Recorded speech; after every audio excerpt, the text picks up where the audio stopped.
The crystal chandelier caught every angle of her humiliation. Lena Cruz stood frozen in the center of the ballroom, red wine dripping from her uniform, while 200 of the city's most powerful people laughed at her expense. The man who'd thrown his drink, a hedge fund manager worth 9 figures, was already turning away, bored with his own cruelty. But in the kitchen doorway, someone else was watching. Daniel Reeves had grease under his fingernails and a sleeping daughter in his truck outside. He was nobody. He owned nothing. And in exactly 4 hours, he would make the richest woman in the state choose between her empire and her conscience. If you're watching from anywhere in the world, drop your city in the comments below. I want to see how far this story travels. And if it moves you, hit that like button. Now let's begin. The morning started, the way every morning started for Daniel Reeves, with gentle pressure on his shoulder and a small voice cutting through the darkness. "Daddy, Daddy, wake up!" He opened his eyes to find Mia's face inches from his own, her brown eyes serious in the pre-dawn light filtering through their apartment's thin curtains. 6 years old, and already she had the habit of waking before her alarm, as if afraid the world might start without her. "I'm up, baby girl," Daniel murmured, pulling himself to sitting. His back protested. The couch wasn't meant for sleeping, but Mia needed the bedroom. "What time is it?" 5:32, she reported with precision. "You said we had to leave at 6:15 for my early drop-off." Daniel smiled despite the exhaustion that lived in his bones these days. 3 jobs meant sleeping in shifts, grabbing hours where he could find them. But Mia never missed a detail, never forgot a schedule. She was the sharpest person he knew, and she was barely tall enough to reach the kitchen counter. "You're right. Go brush your teeth while I make breakfast." Their apartment was small, a 1-bedroom on the 4th floor of a building that had seen better decades. The radiator clanked and hissed. The refrigerator hummed off key, but it was clean, and it was theirs, and Daniel had learned that those 2 things mattered more than square footage. He moved through the familiar choreography of morning, eggs scrambling, toast browning, Mia's backpack checked and rechecked. She emerged from the bathroom with her hair neatly brushed. She'd learned to do it herself when she was 5, after watching him struggle with braids one too many times. "Scrambled or fried?" he called. "Scrambled, please, with cheese if we have it." They had it. Daniel always made sure they had it, even when that meant his own meals got simpler. He plated the eggs, added the toast, set it in front of her at their tiny table. "Eat slow," he said, settling across from her with black coffee. "We've got time." Mia took small, careful bites, the way she did everything, measured, deliberate, missing nothing. After a moment, she looked up at him. "Are you working at the restaurant again today?" "Yeah, baby. Emergency repair on their walk-in cooler should only take a few hours." "But you worked there yesterday." "Different problem. Yesterday was the ice machine." "Do they break things on purpose so you have to come back?" Daniel nearly choked on his coffee. "What? No, why would you think that?" Mia shrugged, pushing eggs onto her fork with precision. "Because you're the best. Everyone knows when something's really broken, they call you. So maybe they just pretend things are broken so you'll come." The logic was sound, too sound for a first grader. Daniel felt that familiar mixture of pride and heartbreak that came from raising a child who saw the world too clearly. "That's not how it works," he said gently. "But I appreciate the vote of confidence." "It's not confidence, it's observation. You fix things nobody else can fix. Finish your breakfast, Sherlock." She smiled, that rare, brilliant smile that made every sleepless night worth it, and returned to her eggs. 20 minutes later, they were in his truck, a 15-year-old Ford that ran perfectly, because Daniel rebuilt the engine himself last winter. Mia sat in her booster seat, backpack on her lap, watching the city wake up around them. "Daddy?" "Yeah?" "Why don't you work at a big company, like the ones with the tall buildings downtown?" The question landed harder than she meant it to. Daniel kept his eyes on the road, his hands steady on the wheel. "Because I like being independent," he said. "Being my own boss means I can make my own schedule. Be there when you need me." "But you're always working." "That's different. That's choosing to work. There's a difference between busy and trapped." Mia considered this, her small face serious. "Tommy Henderson says his dad makes more in a week than you make in a month." Daniel's jaw tightened. Tommy Henderson. The The kid who'd been making Mia's life difficult since the school year started. Son of some corporate vice president who thought a luxury SUV gave him the right to park in the handicapped spots. Tommy Henderson says a lot of things, Daniel replied carefully. Most of them tell you more about Tommy than they do about the world. But is it true? Honesty. He'd promised himself he'd always give her honesty, even when it hurt. Probably, he admitted. But money isn't everything, Mia. It's not even the most important thing. What is? Character, kindness, being the kind of person you can stand to see in the mirror. She absorbed this quietly. Then, Tommy's dad parks in handicapped spots. I know. That's not kind. No, it's not. So Mr. Henderson has more money but less character? Daniel smiled despite himself. You could put it that way. Then I don't want to be rich like Tommy. I want to be like you. His throat closed up. He reached over, squeezed her small hand gently. You're already better than me, baby girl. You're already so much better. The elementary school was a sprawling brick building in a neighborhood nicer than theirs. Daniel paid extra for the district transfer. Mia deserved better schools than the ones in their zone. He walked her to the early drop-off entrance, where a tired-looking aide was unlocking the doors. Have a good day, he said, crouching to her level. Learn everything they've got. I will. Are you picking me up, or is it Mrs. Chen? Mrs. Chen, their neighbor, helped with childcare when Daniel's schedule got impossible. He hated asking, but she'd insisted, took one look at Mia and decided she was adopting them both. Probably Mrs. Chen today, he admitted. The restaurant job might run late, but I'll be home for dinner, promise. Okay. She hugged him quickly, then pulled back, already switching into school mode. Don't forget to eat lunch. Yes, ma'am. He watched until she disappeared through the doors, then returned to his truck. The dashboard clock read 6:47. He had a brake job at 7:30, an oil change at 9, and the restaurant repair at 11.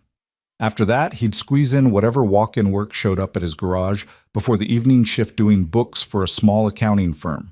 The only job where he wore a button-down instead of coveralls. His phone buzzed. Text from Marcus Chen, who owned the Chinese restaurant 2 blocks from their apartment. Coolers acting up again. Any chance you can stop by before lunch rush? Daniel sighed, typed back. Already on your schedule for 11. That work? Perfect. You're a lifesaver, Danny.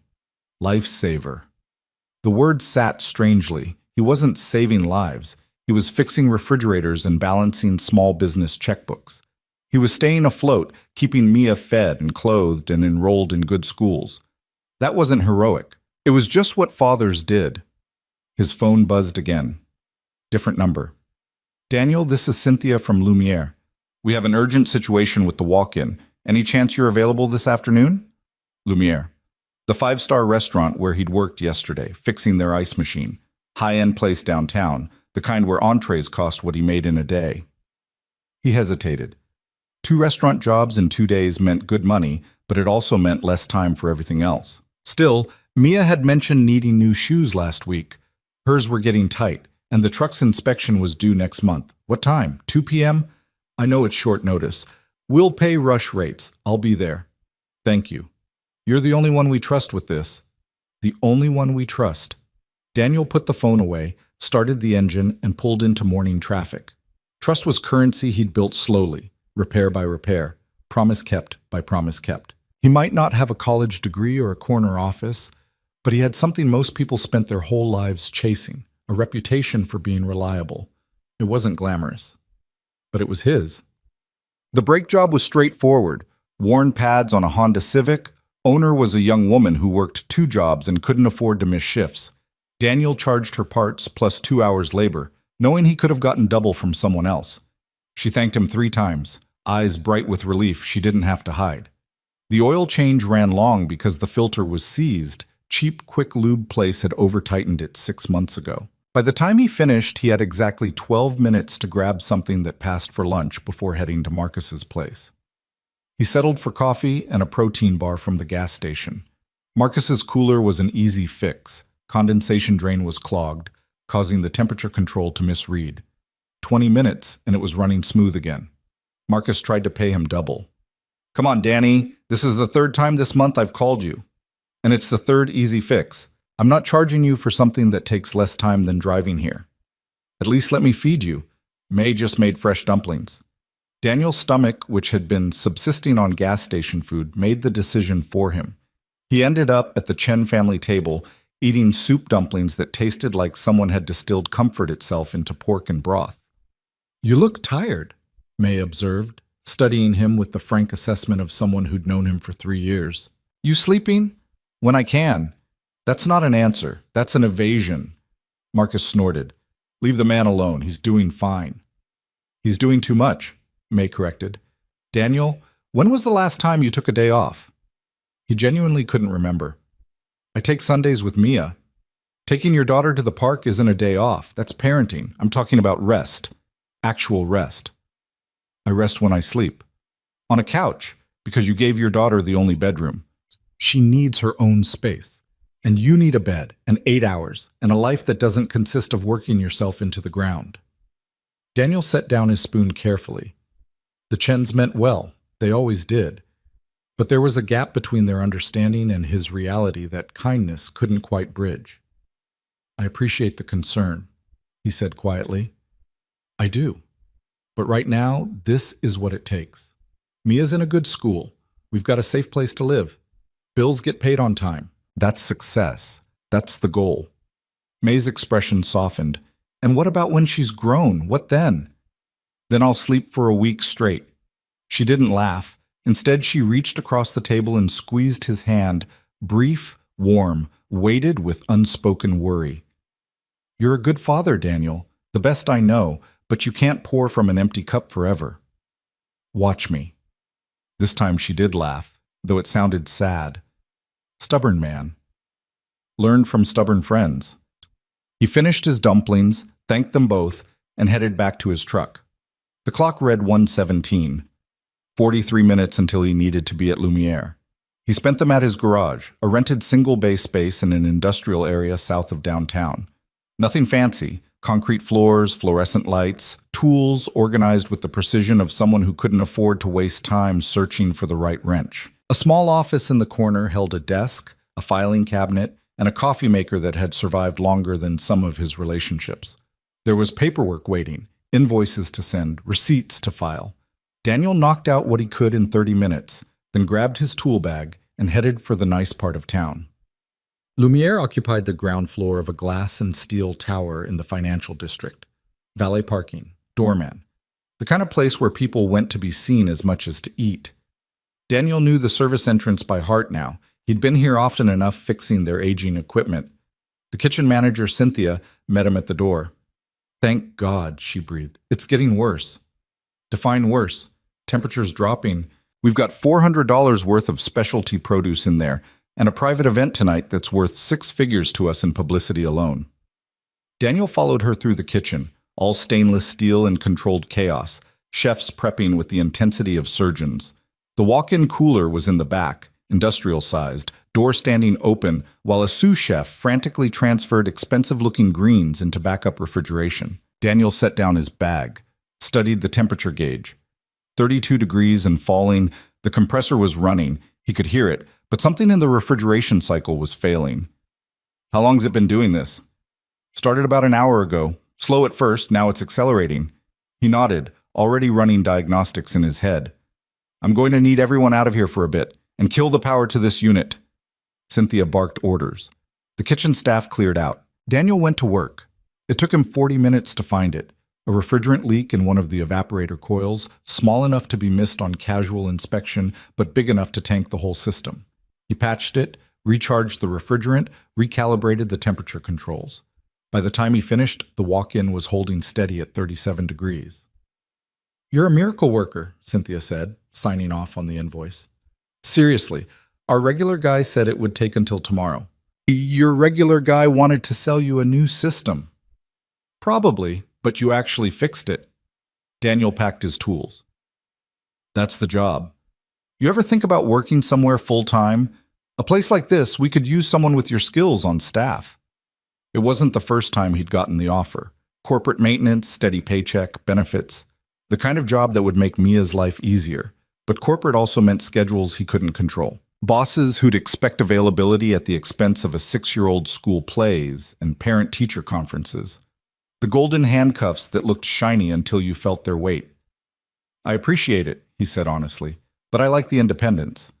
Cynthia nodded, knowing better than to push. Well, if you change your mind, the offer stands. Oh, and stick around for a few minutes? The manager wanted to thank you personally. Daniel checked his watch, 3:45. He could spare a few minutes. Sure. He waited in the kitchen, accepting a bottle of water from one of the line cooks, watching the organized chaos of dinner prep. There was something beautiful about it, the precision, the timing, everyone knowing their role. The kitchen doors swung open.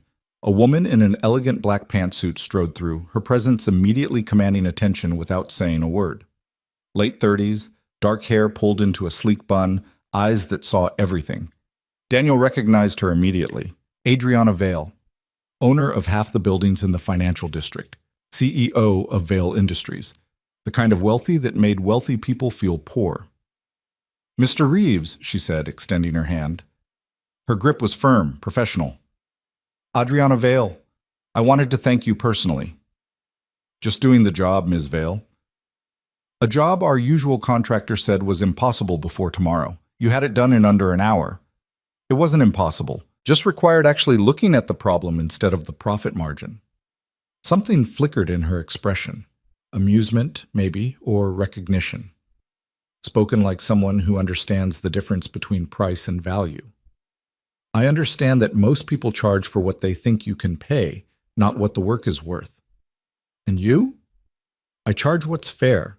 She studied him for a moment, and Daniel had the uncomfortable sensation of being assessed, cataloged, filed away for future reference. I respect that, she said finally.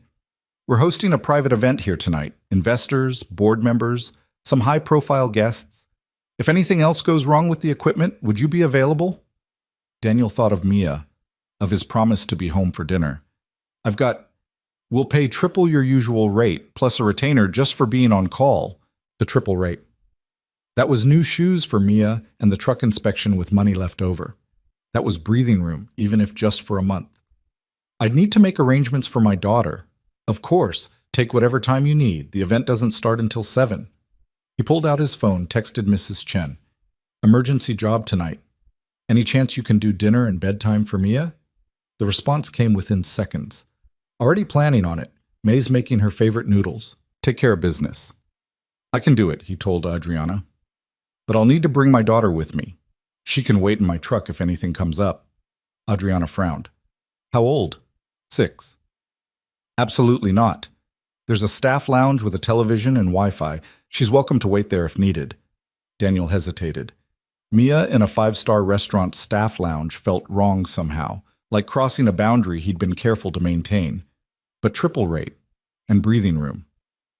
Thank you, he said. I appreciate that. Good. I'll let the staff know to expect you both around 6:30. And Mr. Reeves?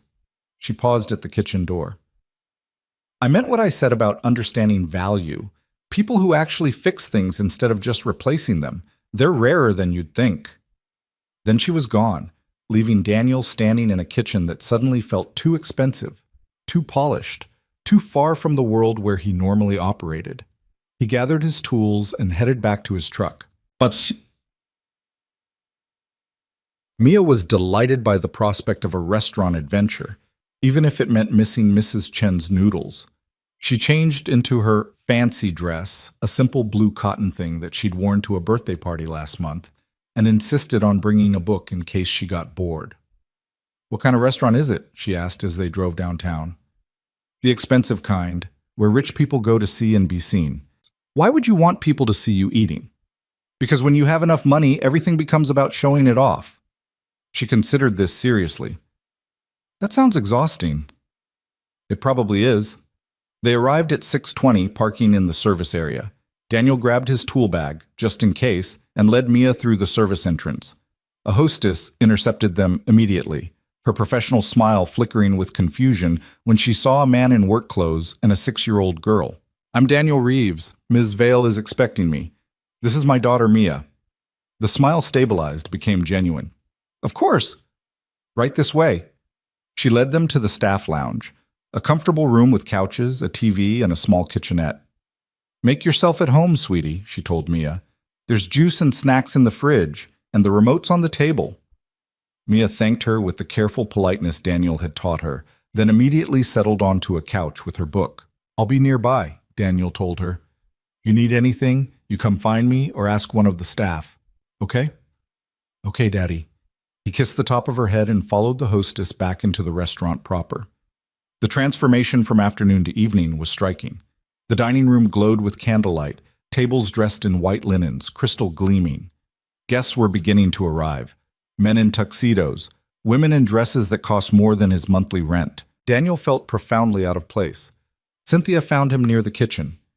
Everything's running smooth so far. Hopefully we won't need you, but knowing you're here is peace of mind. Happy to help. There's coffee in the kitchen if you want it, or you can wait in the lounge with your daughter. He opted for the lounge. Mia had made it through 2 chapters of her book and was now watching the staff come and go with quiet fascination. They're all dressed so fancy, she observed. It's that kind of place. Do you think they're happy? The question surprised him. Why wouldn't they be? She shrugged.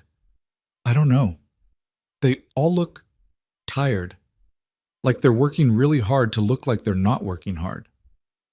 Daniel followed her gaze. She was right. There was a tightness to the servers' smiles, a precision to their movements that spoke of high stakes and little margin for error. Working here probably pays really well, he said. But yeah, I bet it's exhausting. I like our life better. Me too, baby girl. Me too. They sat in comfortable silence, Mia reading, Daniel watching the controlled chaos of a high-end restaurant preparing for an important night. He didn't know it yet, but in 90 minutes, that chaos would shatter. And he would be the one who chose not to look away. The first hour passed quietly. Through the lounge's small window, Daniel could glimpse the dining room filling up, distinguished faces, power suits, jewelry that caught the light like captured stars. Conversation hummed, sophisticated and subdued. At 8:15, something changed, raised voices, sharp, angry. Daniel glanced at Mia. She'd noticed too, her book lowering. Is someone fighting? Probably just a disagreement. But the voices got louder. Daniel stood, moved to the doorway. From this angle, he could see into the main dining room. A man in an expensive suit was standing, red-faced, gesturing aggressively at one of the waitresses. Young, couldn't be more than 22, holding an empty wine bottle with shaking hands. Absolutely unacceptable, the man was shouting. Do you know who I am? Do you have any idea what this dinner is worth? The waitress, her name tag said Lena, was stammering apologies, clearly terrified. Sir, I'm so sorry, the bottle was empty. I don't care what you were doing. You interrupted a crucial conversation. Adriana Vale was rising from her seat at the head table, her expression calm but firm. Richard, please. It was a simple mistake. A mistake that cost me a critical moment with Nakamura. Richard wheeled on her.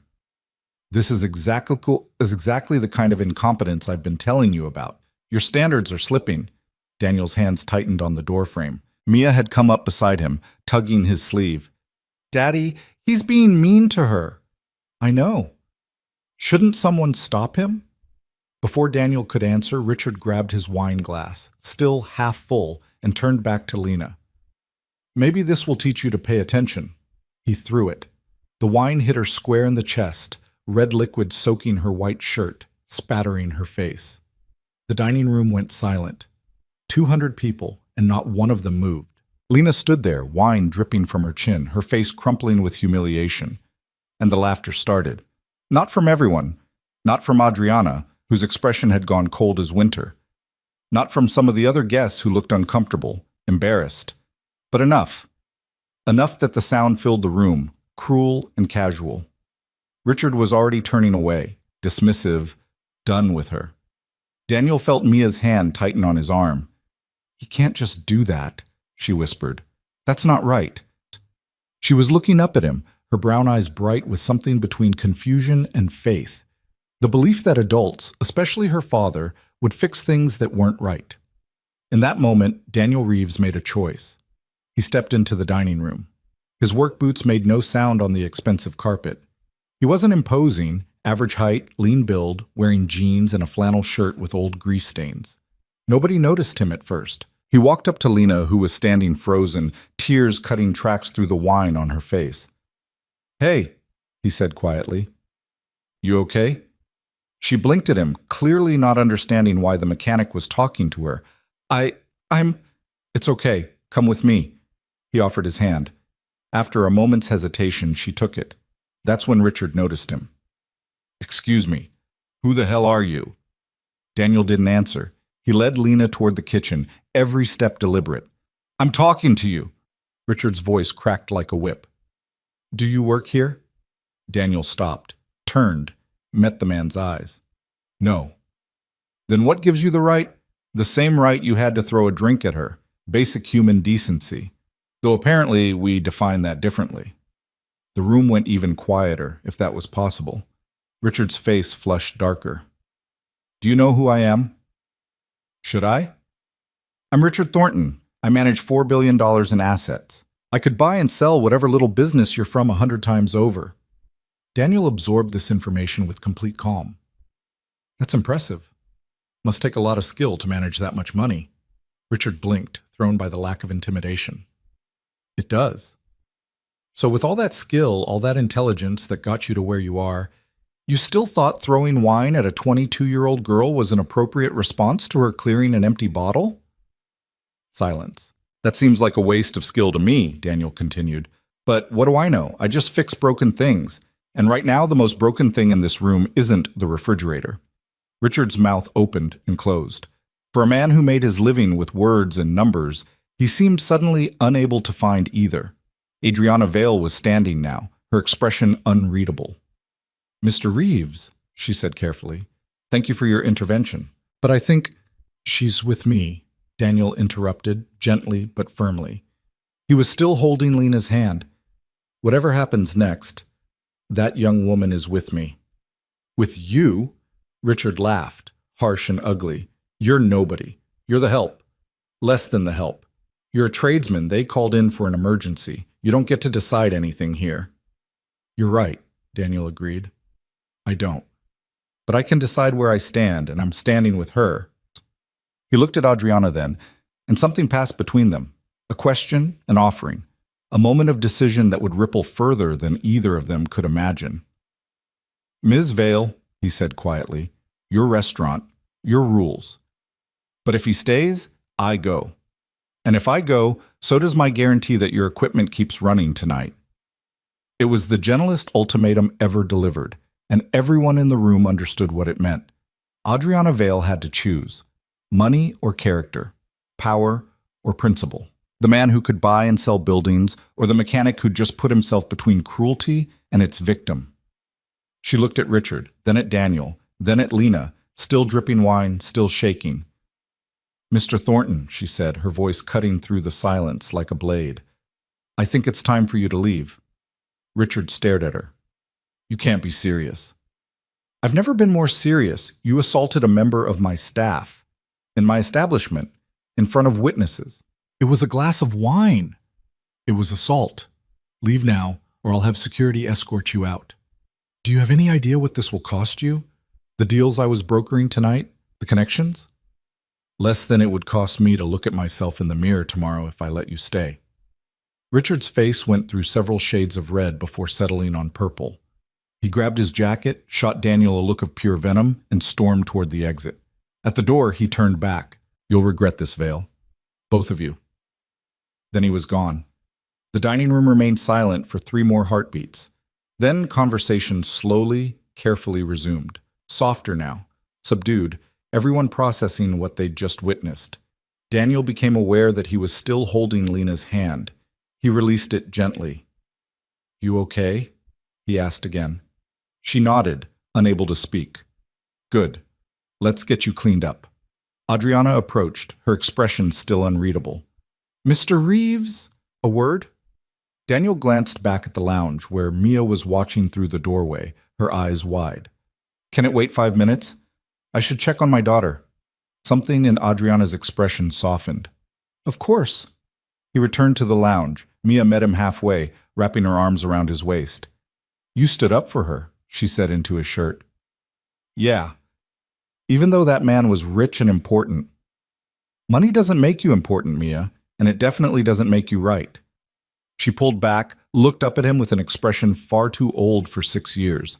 "Tommy Henderson says money makes you better than other people." "Tommy Henderson," Daniel said carefully, "is learning the wrong lessons from the wrong people. You just saw what actually matters." "Character?" "Character." She hugged him again, tighter this time. "I want to be like you when I grow up." Daniel's throat closed. He kissed the top of her head, holding her close, and tried not to think about all the ways he'd probably already failed her, all the struggles still coming. "You're already better than me," he whispered. "You're already so much better." But neither of them knew yet, couldn't have known, that tonight was just the beginning, that Richard Thornton's threat wasn't empty, and that in trying to protect one person's dignity, Daniel had just stepped into a much larger battle, one that would test everything he believed about justice, power, and the price of standing up when the world tells you to look away. The evening wasn't over, and the real storm was just beginning to build. Adriana Vale's private office was on the second floor of the restaurant, accessible through a discreet door behind the host stand. Daniel had never been inside, had never had reason to be. The space was smaller than he expected, more functional than ostentatious. Floor-to-ceiling windows overlooked the financial district, the city's lights sprawling into darkness like fallen stars. She gestured to a chair across from her desk. Daniel remained standing. "Please," she said, "sit. I should get back to Mia. This won't take long." It wasn't quite a command, but it carried the weight of someone accustomed to being obeyed. Daniel sat. Through the windows, he could see his reflection, tired, out of place, wearing clothes that hadn't been designed for rooms like this. Adriana settled behind her desk, steepled her fingers, and studied him with that same assessing gaze from earlier. "That was either very brave or very foolish," she said finally. "Probably both." Richard Thornton manages investment portfolios for some of the wealthiest families in the country. The dinner tonight was meant to facilitate a deal worth close to $200 million. Your intervention may have just cost me that deal. Daniel met her eyes steadily. Then I'm sorry for the business loss, but I'm not sorry for what I did. I didn't say I wanted an apology. She leaned back, still watching him. I'm trying to understand you. Not much to understand. Someone was being cruel to someone who couldn't fight back. I don't walk past that. Most people do. Most people in that room did. I'm not most people. Clearly. She was quiet for a moment, her gaze shifting to the windows, the city beyond. Do you know what I've been doing for the last 15 years, Mr. Reeves? Building an empire, from what I understand. Building systems, she corrected. Systems of power, influence, capital. I've learned how those systems work, how to make them work for me. And one of the fundamental rules is this: you don't challenge people like Richard Thornton publicly, not if you want to stay in the game. Sounds like a game with bad rules. Her lips curved, not quite a smile, but close. You're not wrong, but it's the only game that exists at this level. Then maybe the level's the problem. Maybe. She turned back to face him fully. Tell me about your daughter. The shift caught him off guard. What about her? She's 6? Yes. And you're raising her alone? Daniel's jaw tightened. He didn't like where this was going, didn't like the idea of Mia becoming part of some rich woman's curiosity. Her mother's not in the picture, it's just us. That must be difficult. We manage. 3 jobs from what Cynthia tells me. Mechanic, handyman, bookkeeper. Your point? My point is that you're barely surviving, one emergency away from catastrophe. And yet tonight, you risk the best paying job you probably have to defend a waitress you don't even know. Her name's Lena. Yes, Lena Cruz, 23 years old, putting herself through nursing school, single mother of a 2-year-old son. Adriana paused.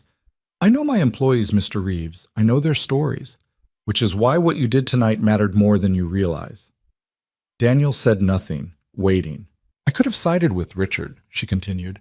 From a purely business standpoint, I should have, but I didn't. Do you know why? You tell me. Because you reminded me that systems aren't immutable, that power isn't the same as strength, and that sometimes the most important thing isn't what you gain, it's what you refuse to lose. She leaned forward. I'm going to ask you something, and I want you to think carefully before answering. Okay. How would you like a real job? The question hung in the air between them. Daniel felt something cold settle in his stomach. I have real jobs. You have survival. I'm offering you something different. A position on my corporate facilities team. Full benefits, salary, stability. Enough that you could stop working 3 jobs and actually see your daughter before she's grown. It was everything he should want.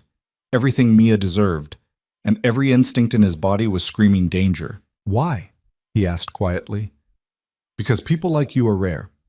People who actually fix things instead of just managing decline. People who will stand up when it costs them something. I can teach someone technical skills. I can't teach character. And if I say no, then you say no. I won't take it personally, but I will wonder why you'd choose struggle over security. Daniel looked at his hands, calloused, scarred, stained with years of honest work. Hands that knew what they were worth because they'd built that worth from nothing. Because I've seen what golden handcuffs look like, he said. Seen good people lose themselves trying to please bosses who don't value them. I'd rather struggle on my own terms than be comfortable on someone else's. Fair enough. Adriana didn't seem offended. But the offer stands. Think about it. Talk to your daughter. You know where to find me. Is that all?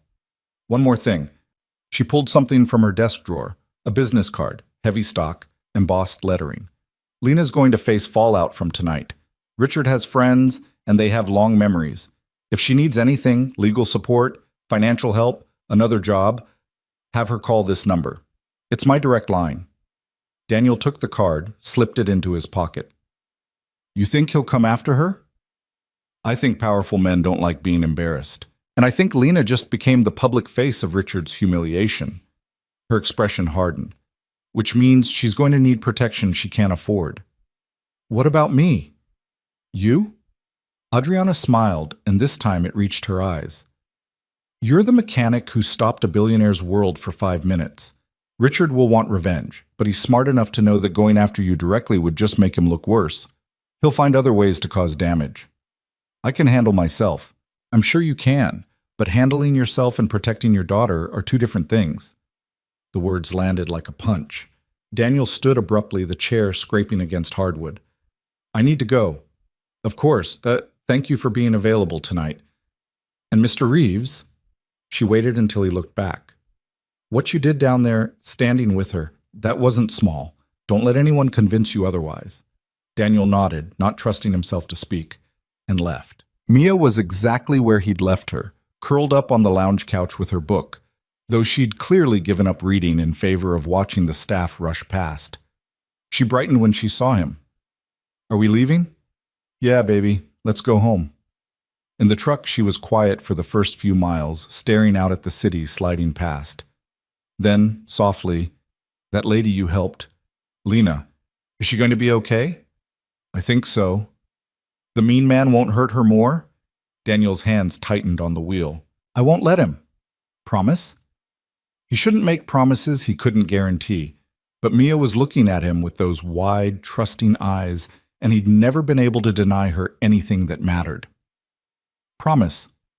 She settled back, satisfied. Good. Because she looked really scared. She was. Sometimes standing up to scary things is the only way to make them less scary. Is that why you did it? To make it less scary? I did it because it was right. But yeah, I guess also that. Mia absorbed this then. Daddy? Yeah? I'm proud of you. His throat closed. He reached over, squeezed her small hand gently. I'm proud of you too, baby girl. They drove the rest of the way in comfortable silence. At home, Daniel went through the evening routine on autopilot, helped Mia brush her teeth, tucked her into bed, read 3 chapters of her current book even though it was past bedtime. When she finally drifted off, he stood in her doorway for a long moment, watching her sleep, trying to convince himself that he'd made the right choice. Then he went to the living room and pulled out his phone. The text from Mrs. Chen was waiting. May wants to know if you ate dinner. He typed back, "Not yet. Too much going on. Come over." She made extra. 20 minutes later, he was sitting at the Chen family table again, this time with a bowl of noodles and two people who'd appointed themselves his unofficial support system. "So," Marcus said, leaning back in his chair, "want to tell us why you look like you just went 3 rounds with your conscience?" Daniel told them. All of it. Richard, Lena, Adriana's offer. When he finished, May was staring at him with an expression somewhere between admiration and exasperation. "You turned down a corporate job with benefits to defend a waitress you don't know? When you say it like that, it sounds stupid." "It sounds like you," Marcus said, which is the same thing, honestly. "But also," May added, "incredibly brave, and the right thing to do. I just wish the right thing didn't always seem to come with consequences for you." "What consequences? I'm fine." "You're exhausted. You're working yourself into the ground. And now you've made an enemy of some billionaire investor who probably has more lawyers than you have tools." Daniel shrugged. "He can get in lines. Life's been hard before. I'm still here." "That's not the same as thriving," May said gently. "That's just surviving." "Surviving is enough." "Is it? For you, maybe. But what about Mia? What happens when she's older and realizes you sacrificed everything, including your health, your happiness, your future, just to keep her fed? Then she'll understand that's what parents do." "No, Danny." May's voice cracked slightly. "She'll feel guilty. She'll carry that weight. You're teaching her that love means destroying yourself for others." The words hit harder than he wanted to admit. Daniel set down his chopsticks, suddenly not hungry. "So what do you want me to do? Take the corporate job? Lock myself into a system that'll chew me up and spit me out the moment I stop being useful?" "I want you to consider that there might be a third option," Marcus said quietly, "between total independence and total surrender. A middle path. Which is? Let people help you.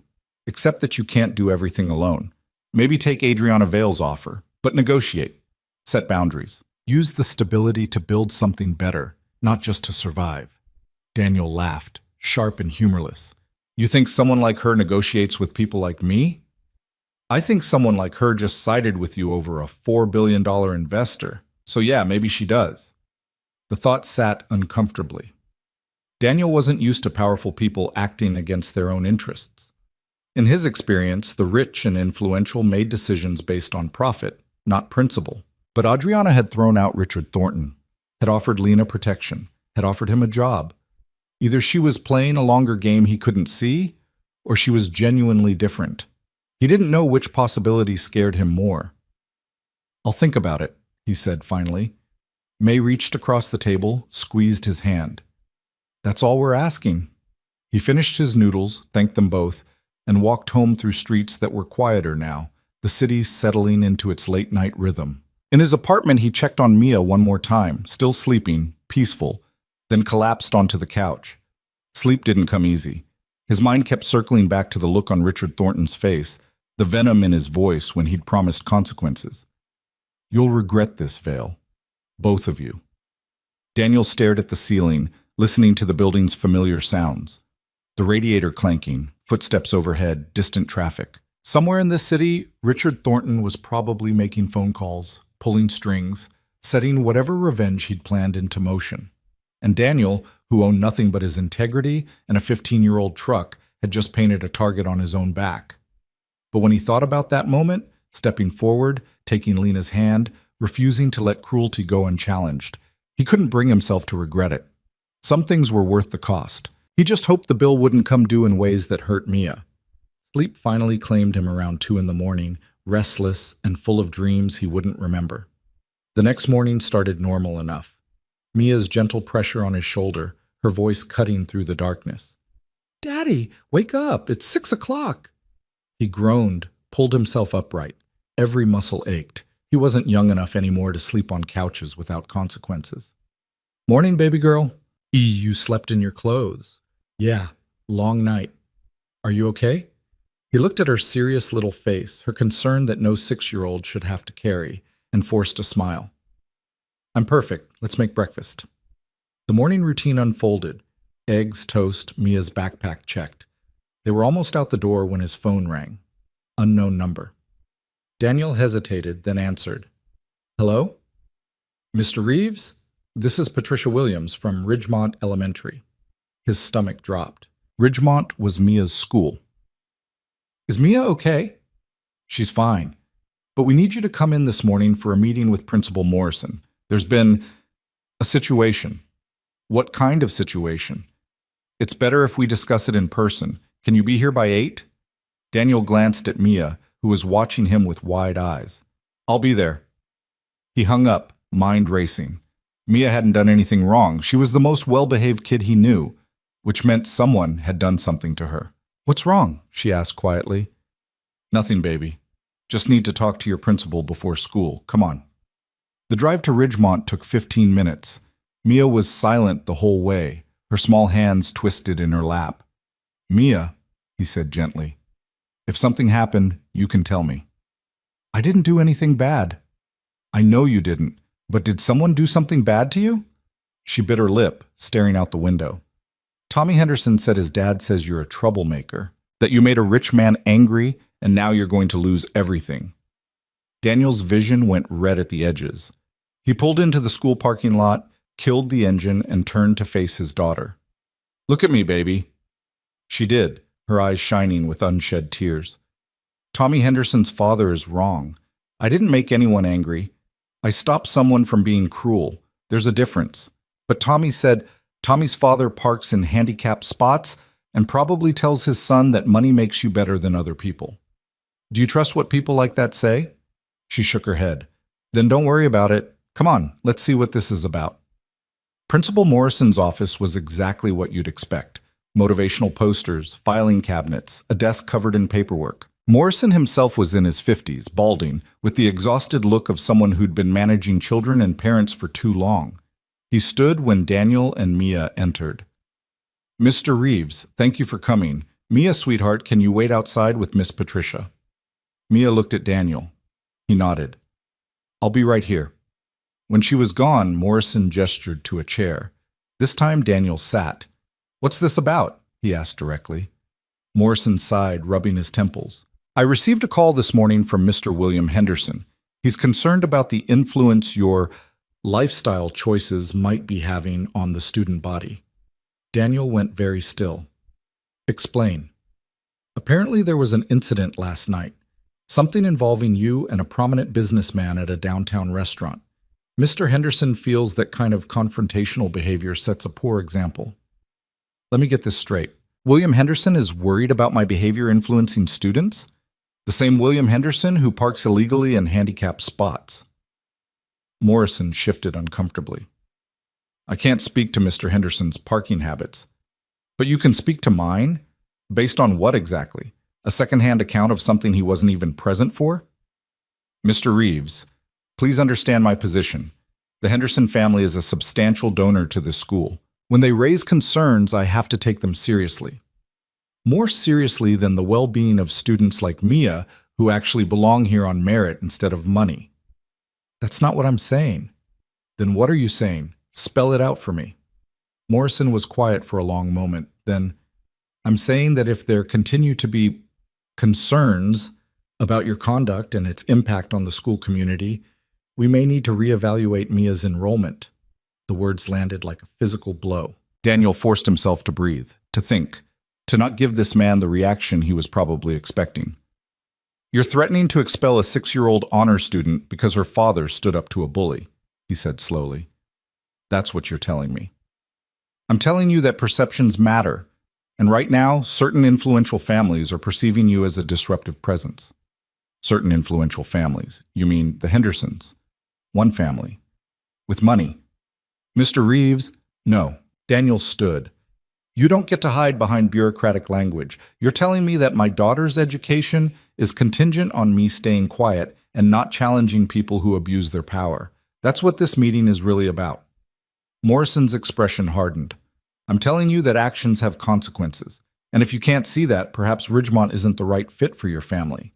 Daniel wanted to rage, to flip the desk, to make this small man in his small office understand what he was doing. But that would just prove their point, wouldn't it? That he was unstable, confrontational, dangerous. So instead, he smiled, cold and humorless. Understood. Thanks for your time, Principal Morrison. He walked out, collected Mia from the hallway, and led her back to the truck. She didn't ask what happened. The look on his face probably told her everything she needed to know. They sat in the parking lot, Daniel gripping the steering wheel so hard his knuckles went white. Daddy? Mia's voice was small. Am I in trouble?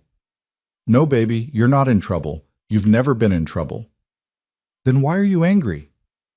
Because some people think that having money gives them the right to push other people around, and they're teaching their kids to think the same way. Tommy? Yeah, Tommy and kids like him. She was quiet, processing. Then, are we leaving this school?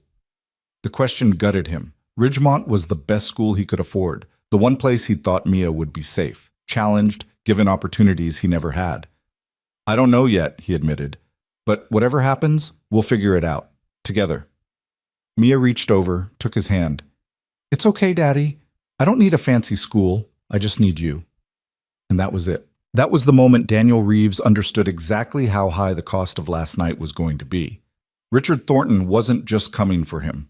He was coming for everything Daniel cared about. His daughter's education, his livelihood, his ability to provide. The message was clear. Stay in your lane, know your place, or watch everything you've built collapse. Daniel started the truck, pulled out of the parking lot, and drove toward his garage. He had 3 jobs scheduled today and approximately 0 desire to do any of them. But Mia needed new shoes, and the truck's inspection was due, and Rent didn't care about his emotional state. So he'd work. He'd keep moving. And he'd figure out how to fight a battle where the enemy had unlimited resources and he had nothing but stubborn refusal to quit. His phone buzzed. Text from an unknown number. Mr. Reeves, this is Lena Cruz. Ms. Vale gave me your number. I wanted to thank you for last night. And to warn you, Richard Thornton's been calling the restaurant, asking questions about you. Be careful. Daniel stared at the message, then typed back. You okay? Scared, but okay. Thank you for standing with me. Anytime. He pocketed the phone, dropped Mia at Mrs. Chen's, no school today, not after that meeting, and headed to work. The garage was cold, the space heater doing its best against November air that cut like broken glass. Daniel threw himself into the first job, transmission work on an old Chevy, and tried not to think about anything beyond torque specs and fluid levels. He lasted 2 hours before his phone rang again. This time, it was Marcus. Danny, you need to come by the restaurant. Kind of in the middle of something. Now, Danny, it's important. The tone made Daniel's stomach drop. He wiped his hands, locked up the garage, and drove to Chen's family kitchen. Marcus was waiting outside, his expression grim. Someone filed a complaint with the health department. Anonymous tip about violations. You run the cleanest kitchen I've ever seen. They won't find anything. They already did. Turns out our refrigeration's running 2 degrees too warm. Technically out of compliance. Daniel felt ice in his veins. Your refrigeration was perfect when I checked it yesterday. I know, but today it's not. And now we're facing fines, potential closure for violations. Marcus met his eyes. This is about you, isn't it? About last night. I don't know. Yes, you do. Someone's coming after you, and we're collateral damage. Daniel couldn't argue. The timing was too perfect, too precise. I'll fix it, he said. I'll make this right. How? How do you fight someone who can weaponize the entire system against you? Daniel didn't have an answer. He went inside, checked the cooler, sure enough, running warm. But not because of any mechanical failure. Someone had adjusted the thermostat just enough to trigger a violation. Sabotage. Professional, untraceable, effective. He fixed it in 10 minutes, but the damage was done. The complaint was filed, the inspection had happened, and somewhere, Richard Thornton was probably smiling. Daniel drove back to his garage feeling like the walls were closing in. One day, one choice. And now everything was unraveling. His phone buzzed. Another unknown number. Against his better judgment, he answered. Mr. Reeves? A woman's voice, professional, cold. This is Jennifer Marks from the Department of Child Services. We've received some concerning reports about your living situation. I need to schedule a home visit. The world tilted. What kind of reports? Anonymous tips regarding inadequate housing and your daughter sleeping in unsafe conditions. Standard protocol requires follow-up. My daughter is perfectly safe. I'm sure she is. But we need to verify. Are you available tomorrow at 10? Daniel wanted to scream, to fight, to demand answers, but refusing would only make things worse. I'll be there, he said through clenched teeth. He hung up, sat in his truck, and stared at nothing. They were coming from every angle: school, business, social services, dismantling his life piece by piece, punishing him for 5 minutes of standing up. And the worst part? He'd do it again. Even knowing the cost, even facing total collapse, he'd make the same choice. Because some things were worth fighting for, even when the fight was rigged from the start. The apartment had never felt smaller. Daniel spent the entire evening cleaning what was already clean, organizing what was already organized, trying to make their modest home look less like proof of struggle and more like evidence of responsible parenting. Mia watched from the couch, her homework spread across the coffee table, her eyes tracking his increasingly frantic movements. "Daddy, you're scaring me." He stopped mid-motion, a stack of folded laundry in his hands. "I'm sorry, baby. We have a visitor tomorrow, someone from the city. I want everything to look nice." "It already looks nice." "I know. But nice isn't always enough." She set down her pencil, her expression far too solemn for someone who should still believe the world was fair. "Is this because of what you did? At the restaurant?" Daniel sat down beside her, carefully placing the laundry on the arm of the couch. "Yeah, I think it is." "I don't understand. You helped someone. Why are people being mean to us?" "Because some people think that when you challenge them, you're threatening their whole world, and they'd rather destroy you than question whether they might be wrong." Mia processed this with the same serious concentration she brought to math problems. "That's stupid." "Yeah, baby, it really is." "So what do we do?" "We show them there's nothing to find. We prove that we're doing just fine." He pulled her close, kissed the top of her head. "And we remember that we've survived worse than this." She leaned into him, small and warm and trusting. "Have we?" The question cut deeper than she knew. The truth was, Daniel wasn't sure they had survived worse. They'd faced poverty, sure, struggled with money, with time, with the constant grinding pressure of single parenthood, but they'd never faced a coordinated attack, a systematic dismantling of everything he'd built. "We'll survive this too," he said instead, because that's what fathers did. They lied when the truth would break their children's hearts. That night, after Mia was asleep, Daniel sat at their tiny kitchen table with a cup of coffee he wasn't drinking and Adriana Vale's business card in his hand. The embossed lettering caught the overhead light, professional and expensive, representing a world he'd spent his whole life avoiding. He could call her, ask for help. Maybe she'd meant what she said about protection, about standing with people who stood up. Or maybe she'd made the offer in the heat of the moment, and by tomorrow she'd remember that mechanics didn't matter, that supporting him would cost more than his loyalty was worth. Daniel turned the card over and over, watching shadows shift across its surface, trying to find an answer in the movement. His phone buzzed. Text from Lena. "They fired me. Effective immediately. No severance, no reference. I can't afford my rent next month." He stared at the message, feeling rage and helplessness war in his chest. Fired for being humiliated, punished for being a victim. The system protecting itself by sacrificing anyone too weak to fight back. He typed, "Call Adriana Vale. The number I gave you." She meant what she said about helping. What if she didn't? What if I call and she's changed her mind? Then you're exactly where you are now. But what if she hasn't? Long pause. Then, "Okay, I'll call tomorrow." "Thank you, Daniel. Hang in there." He set the phone down, picked up the business card again. Maybe it was time to take his own advice. Before he could overthink it, he dialed. She answered on the second ring. "Mr. Reeves, I was wondering if I'd hear from you. You gave me your direct line for emergencies. This qualifies." "Tell me." He did. All of it. The school meeting, the health department complaint against Marcus, the call from child services. When he finished, silence stretched across the line. "That's a coordinated attack," Adriana said finally. "Multi-vector, designed to overwhelm your ability to respond. Richard's not just angry, he's systematic." "Can you stop it?" Some of it. The health department complaint. I know people. I can make that go away. Your daughter's school is trickier. Ridgemont's board is heavily influenced by donors like the Hendersons. And child services? That depends entirely on whether there's any legitimate basis for concern. Is there? Daniel felt anger flash hot. My daughter has her own bedroom, clean clothes, regular meals, and more love than most kids see in a lifetime. So no, there's no basis. Then you'll be fine. Document everything.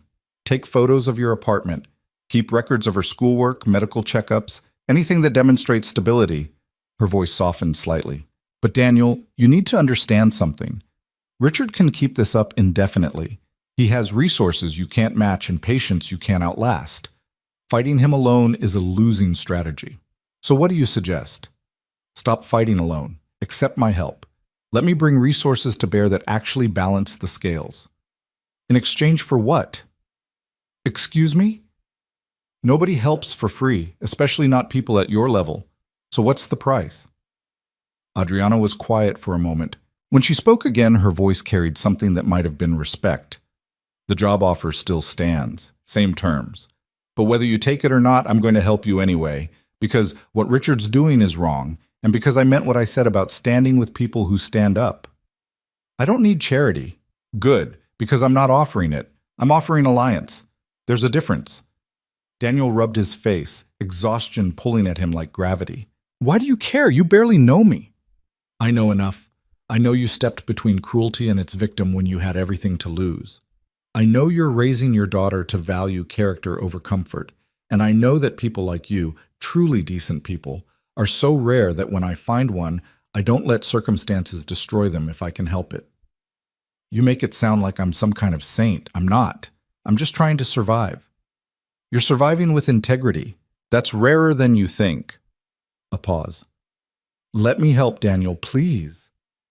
The please did it, not because it was eloquent or manipulative, but because it was genuine. Adriana Vale, who could buy and sell city blocks, was asking, not commanding, for his permission to help. Okay, he said quietly. What do I need to do? For now, get some sleep. Tomorrow morning, a lawyer from my firm will contact you about the child services visit. Her name is Rebecca Torres. Follow her instructions exactly. As for the school situation, I'm going to make some calls. To who? People who owe me favors. People who care more about doing what's right than staying in the Hendersons' good graces. And if they don't listen, then I'll find other options. I didn't build what I've built by accepting the first no. She paused. Daniel, I need you to trust me. Can you do that? Could he? Trust came hard for Daniel, especially trust in powerful people who'd never lived paycheck to paycheck, never wondered if they could afford both rent and food. But something in Adriana's voice, in her actions over the past 2 days, suggested she meant what she said. I can try, he admitted. That's all I'm asking. Get some rest. We'll talk tomorrow. She hung up. She hung. Daniel sat in the kitchen for another hour, turning the business card over in his hands, wondering if he'd just made the best decision of his life, or the worst. At 6 a.m, Mia's gentle pressure on his shoulder pulled him from dreams of falling, of walls closing in, of fighting battles where the rules changed every time he learned them. Daddy, you fell asleep at the table. He blinked awake, his neck screaming in protest. The coffee cup sat cold beside him, the business card still in his hand. What time is it? 6:15. We have to get ready for the lady from the city. Right, the home visit. Daniel pushed himself upright, joints popping, and went through the morning routine on autopilot. Breakfast, getting Mia dressed, last-minute checks to make sure nothing looked too desperate or too threadbare. At 9:30, his phone rang. Unknown number. Mr. Reeves? This is Rebecca Torres from Whitmore and Associates. Ms. Vale asked me to assist with your child services interview. You're the lawyer. I am. I'm 15 minutes away. Don't let anyone into your apartment until I arrive, and don't answer any questions without me present. Understood? Yes? Good. See you soon. She arrived at 9:45. A woman in her early 40s, dark hair pulled back severely, carrying a leather briefcase that probably cost more than Daniel's monthly rent. She shook his hand with a grip that meant business. Rebecca Torres, I've reviewed your file. There's nothing actionable here, which means this is harassment disguised as protocol. We're going to make that very clear. Mia peeked around Daniel's leg, studying the lawyer with open curiosity. Rebecca's expression softened. You must be Mia. I've heard good things about you. From who? From your dad, and from Ms. Vale, who says you're the smartest 6-year-old she's ever met. Mia blushed, pleased. She said that? She did. Rebecca turned back to Daniel. When the caseworker arrives, let me do most of the talking. Answer honestly when asked direct questions, but don't volunteer information. And whatever you do, stay calm. They're looking for evidence of instability. Don't give them any. I can do calm. Good. Because... She stopped, checking her watch. That's them. The knock came exactly at 10. Daniel opened the door to find a tired-looking woman in her 50s, carrying a clipboard and wearing the expression of someone who'd seen too much and believed too little. Mr. Reeves, I'm Jennifer Marks. We spoke yesterday. Come in. She entered, her eyes immediately scanning the apartment with professional assessment. Rebecca stepped forward smoothly. Rebecca Torres, counsel for Mr. Reeves. I'll be observing this interview. Jennifer's expression flickered, surprise, maybe annoyance. That's unusual for a routine home visit. So is an anonymous complaint filed immediately after my client publicly challenged a powerful businessman. Funny how timing works. I don't know what you're implying. I'm not implying anything. I'm stating facts. But by all means, conduct your assessment. You'll find everything in order. Jennifer's jaw tightened, but she proceeded with the inspection. She checked Mia's bedroom, the kitchen, the bathroom, asking questions that Rebecca carefully filtered, ensuring nothing could be twisted or misinterpreted. Through it all, Mia sat on the couch, watching with those too serious eyes, understanding more than any child should have to. After 45 minutes, Jennifer set down her clipboard. Everything appears adequate. Adequate, Rebecca repeated, her voice sharp. This home is clean, safe, and maintained by a father who works 3 jobs to provide for his daughter. Mia is healthy, well-fed, excelling in school, and clearly well cared for. I'd call that considerably better than adequate. I didn't mean, yes, you did. You came here expecting to find violations because someone with influence wanted you to. But there are none. So unless you have actual concerns beyond what an anonymous tipster told you to find, I think we're done here. Jennifer's face flushed. I'm just doing my job. Then do it properly. This family deserves better than being used as a weapon in someone else's vendetta. The caseworker gathered her things, avoiding eye contact. At the door, she paused. For what it's worth, I agree with your lawyer. I see a lot of homes in this job. Yours is one of the better ones. Then she was gone. Daniel sagged against the door, relief and residual fear mixing into something that felt like nausea. Rebecca packed her briefcase with efficient movements. That should be the end of it. I'll file a complaint about the anonymous tip system being abused. Make sure they flag your file as resolved. If anyone tries this again, call me immediately. Thank you. How much do I owe you for... Ms. Vale's already handled it. Consider it covered. I don't like owing people. Then don't think of it as debt.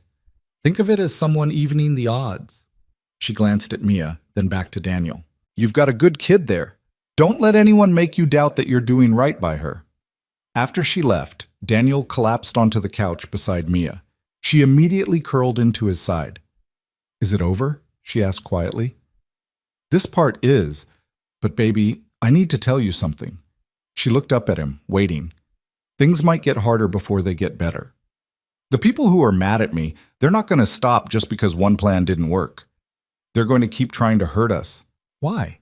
Because I made them look bad. And people with power don't like looking bad. That's stupid. Yeah, but it's also reality. He squeezed her gently. But here's what I need you to remember. No matter what happens, no matter what anyone says about me or about us, you are loved. You are valued. And you deserve every good thing this world has to offer. Don't ever let anyone convince you otherwise. I won't. She paused. Daddy? Yeah?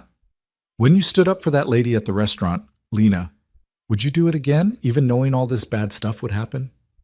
Daniel thought about lying, about telling her what a good father should say, that he'd protect her from consequences, that he'd choose her safety over principle. But Mia deserved honesty. She always had. Yes, he said, I'd do it again. Because some things are more important than safety, like standing up when others can't, like refusing to let cruelty win just because fighting back is hard. Even if it means we lose our home, or I have to change schools. Even then, because if I taught you that we should stay quiet when people are being hurt, just to protect ourselves, what kind of person would you grow up to be? She considered this seriously. Probably someone like Tommy Henderson. Despite everything, Daniel laughed. Probably exactly like Tommy Henderson. Then I'm glad you did it, even if it's hard now. He held her close, feeling the weight of her trust, the responsibility of raising someone who saw the world clearly and still chose to believe in doing right. His phone buzzed. Text from Adriana. Health department complaint withdrawn. Marcus is clear. Also, I need you at Lumiere tonight, 7 p.m. Business matter. Bring Mia if needed. My driver will pick you both up at 6:30. Daniel stared at the message, suspicion warring with curiosity. What kind of business matter? The kind that requires someone who isn't afraid to tell the truth. Trust me. There was that word again, trust. The thing he'd been rationing his whole life, suddenly being asked for in bulk. Fine. We'll be ready. Good. Wear something nicer than work clothes if you have it. Daniel looked down at his grease-stained jeans and flannel shirt. Something nicer. Right. That would be the one button-down he owned that didn't have holes in it. Change of plans, he told Mia. We're going back to that fancy restaurant tonight. She perked up. The one with the nice lounge. That's the one. Okay. Can I bring 2 books this time? Bring your whole library if you want. At 6:30, a black town car pulled up outside their building. The driver, a professional-looking man in his 60s, introduced himself as James and opened the rear door with the kind of courtesy that made Daniel uncomfortable. This really isn't necessary, Daniel said. I could have driven. Ms. Vale was quite specific in her instructions, sir. Please. They slid into leather seats that probably cost more than Daniel's entire truck. Mia's eyes went wide. Daddy, this car is fancy. It's definitely something. James navigated evening traffic with practiced ease while soft classical music played through speakers Daniel couldn't even see. This was how the other half lived, insulated from the city's roughness, moving through the world in climate-controlled comfort. At Lumiere, James opened their door onto the same service entrance from before, but this time, instead of the kitchen manager, Adriana herself was waiting. She'd traded her pantsuit for something more formal, a dark dress that probably had a designer named Daniel wouldn't recognize. But her expression was the same, focused, assessing, seeing more than she let on. Thank you for coming, she said, shaking Daniel's hand. Hi, Mia. Remember me? Mia nodded shyly. The lounge is all set up for you. There's dinner if you're hungry, and I made sure they have apple juice this time. Mia's face brightened. Thank you, Ms. Vale. You're very welcome. Your dad will be busy for about an hour. That okay? Another nod. A staff member led Mia toward the lounge while Adriana turned to Daniel. Walk with me.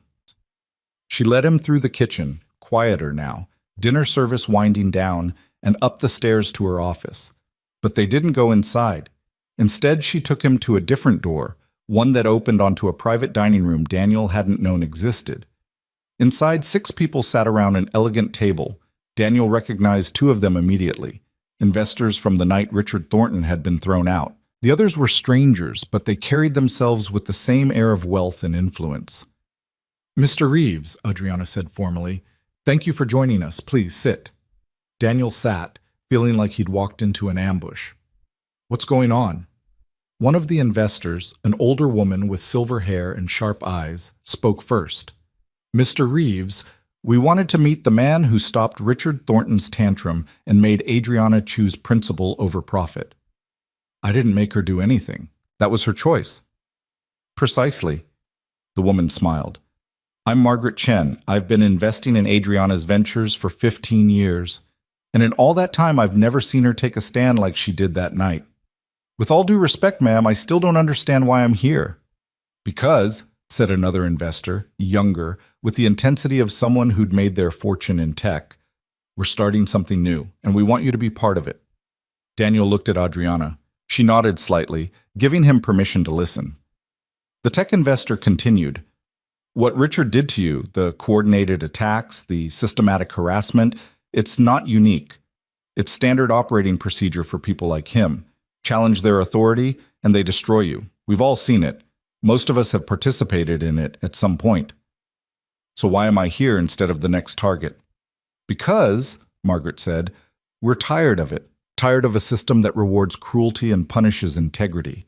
Tired of watching good people get crushed for doing the right thing. And you think you can change that?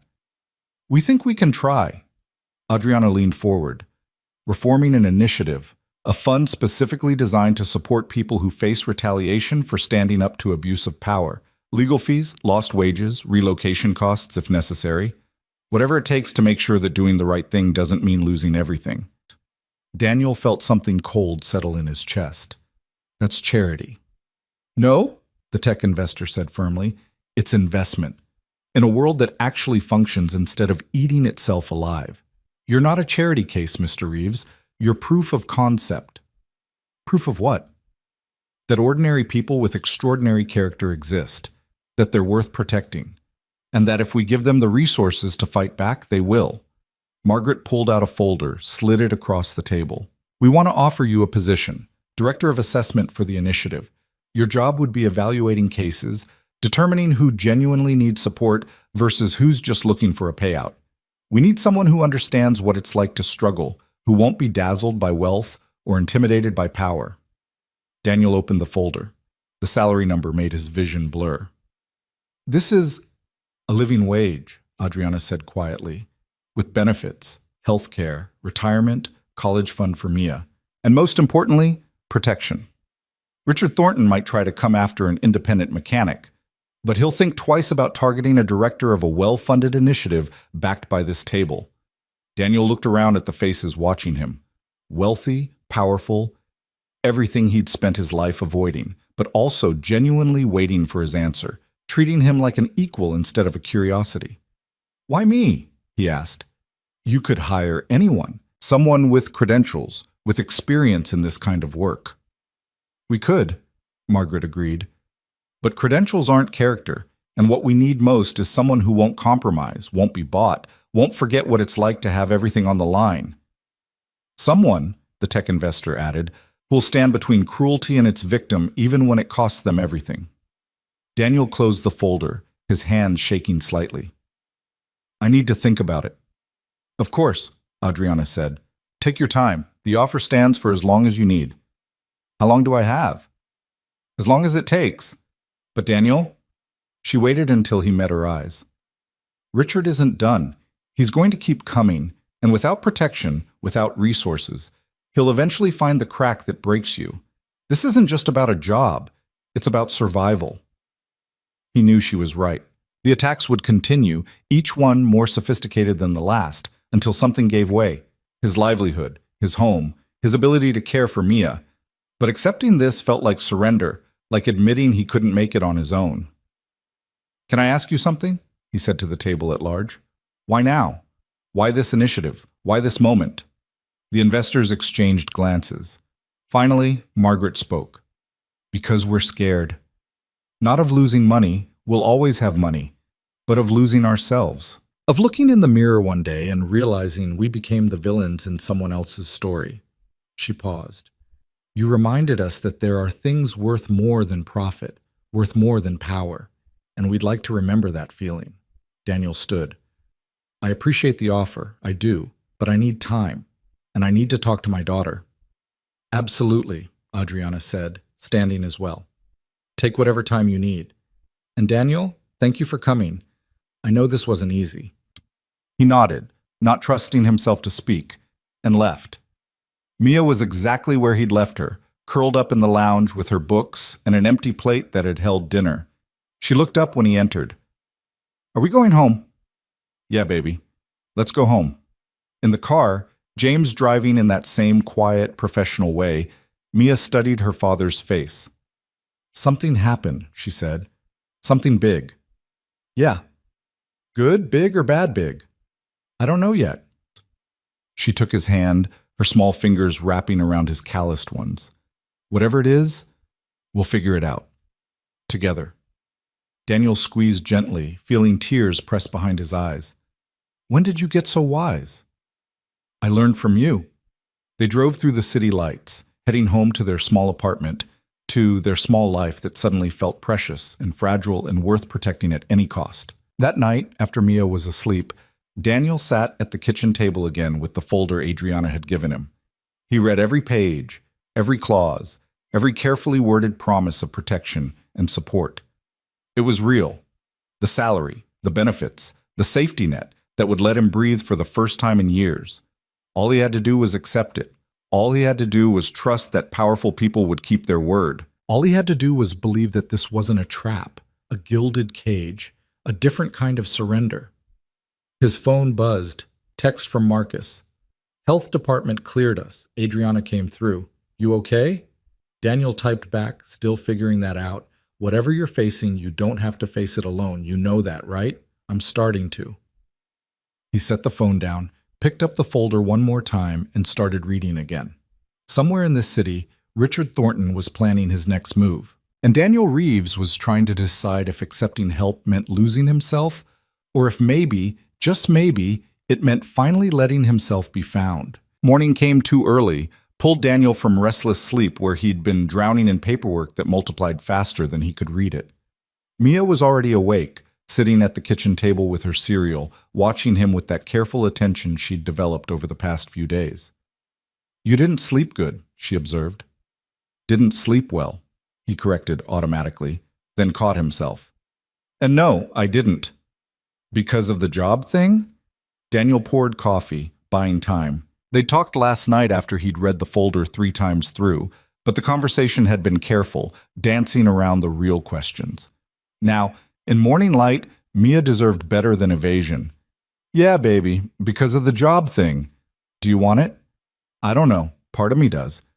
The part that's tired of working 3 jobs and still barely making ends meet. The part that wants you to have new shoes without me having to choose between that and paying the electric bill. But the other part remembers that nothing this good comes without strings, and I'm scared of what those strings might be. Mia pushed her cereal around thoughtfully. Ms. Vale seems nice. She does, but nice people with power are still people with power, and power changes things. Did power change you? When you stood up to that mean man? The question stopped him cold. What do you mean? You had power then, not money power, but the power to make everyone pay attention, to make them choose. Did it change you? Daniel sat down across from her, really looking at his daughter, 6 years old and already seeing the world with clarity that most adults spent lifetimes avoiding. No, he said honestly, it didn't change me. But I wasn't trying to keep that power. I was just trying to do the right thing in that moment. Maybe Ms. Vale is too. Maybe she's just trying to do the right thing. Maybe, but she's asking me to join a system, baby. To become part of something bigger. And systems have rules, expectations, ways of doing things that might not match how I do things. Mia ate another spoonful of cereal, considering. But you'd still be you, right? You'd still fix things and help people and stand up when people are mean? I'd try to be. Then maybe it's okay. Maybe being part of a system doesn't have to change who you are if you don't let it. Daniel reached across the table, squeezed her hand. When did you get smarter than me? I'm not smarter. I just don't have as many reasons to be scared. The words landed like a gentle accusation. She was right. His fear wasn't about the job itself, but about all the ways he'd seen good intentions corrupted by wealth and influence, about becoming someone he wouldn't recognize. But Mia believed he could take this opportunity without losing himself. And maybe her faith mattered more than his fear. I'm going to call Ms. Vale today, he said. Ask more questions. Try to understand what this really means. Okay. Mia finished her cereal, carried the bowl to the sink with careful precision. Daddy? Yeah? Whatever you decide, I'm proud of you, because you're thinking about it the right way. Not just about money or safety, but about who you want to be. He stood, pulled her into a hug, and held on maybe a little too long. This tiny human who'd taught him more about courage than he'd ever taught her. I love you, baby girl. Love you too. After dropping Mia at school, a different route now, avoiding the main entrance where Tommy Henderson and his father usually appeared, Daniel sat in his truck outside the gates and pulled out his phone. Adriana answered immediately. Daniel, have you decided? I have questions first. Of course. Ask. The salary is generous, too generous for what you're describing. What's the real job? A pause. Then, the real job is being someone we can trust to tell us when we're wrong. Someone who'll push back when we start sliding into the same patterns we're trying to break. You wouldn't just be evaluating cases, Daniel. You'd be our conscience. You're telling me you want to pay me 6 figures to be uncomfortable?